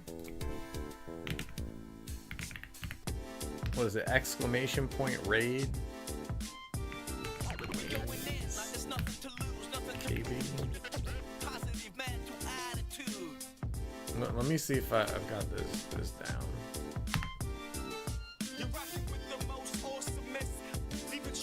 I don't know how to do this.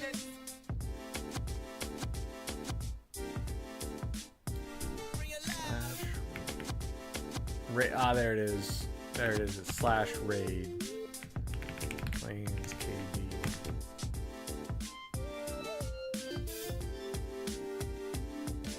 All right. Friends, we're gonna go over there because I'm gonna do the thing.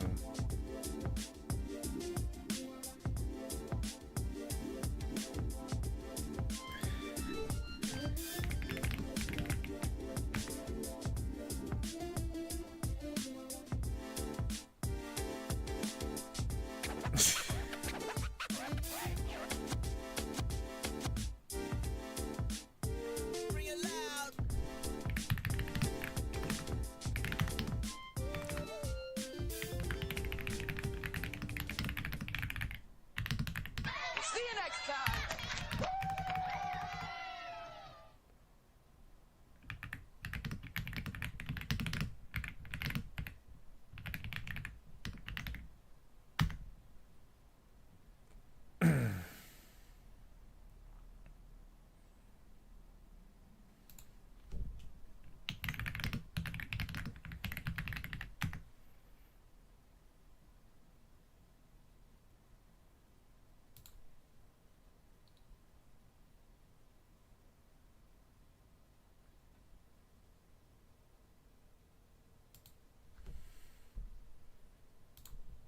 All right, y'all.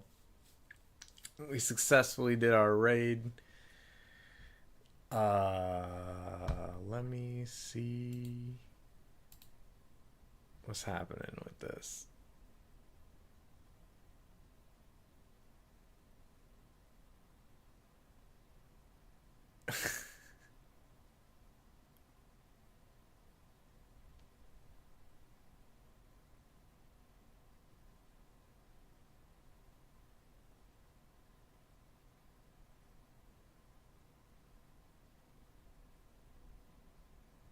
All right, guys. We're in it. We're in it. Good evening. Good night.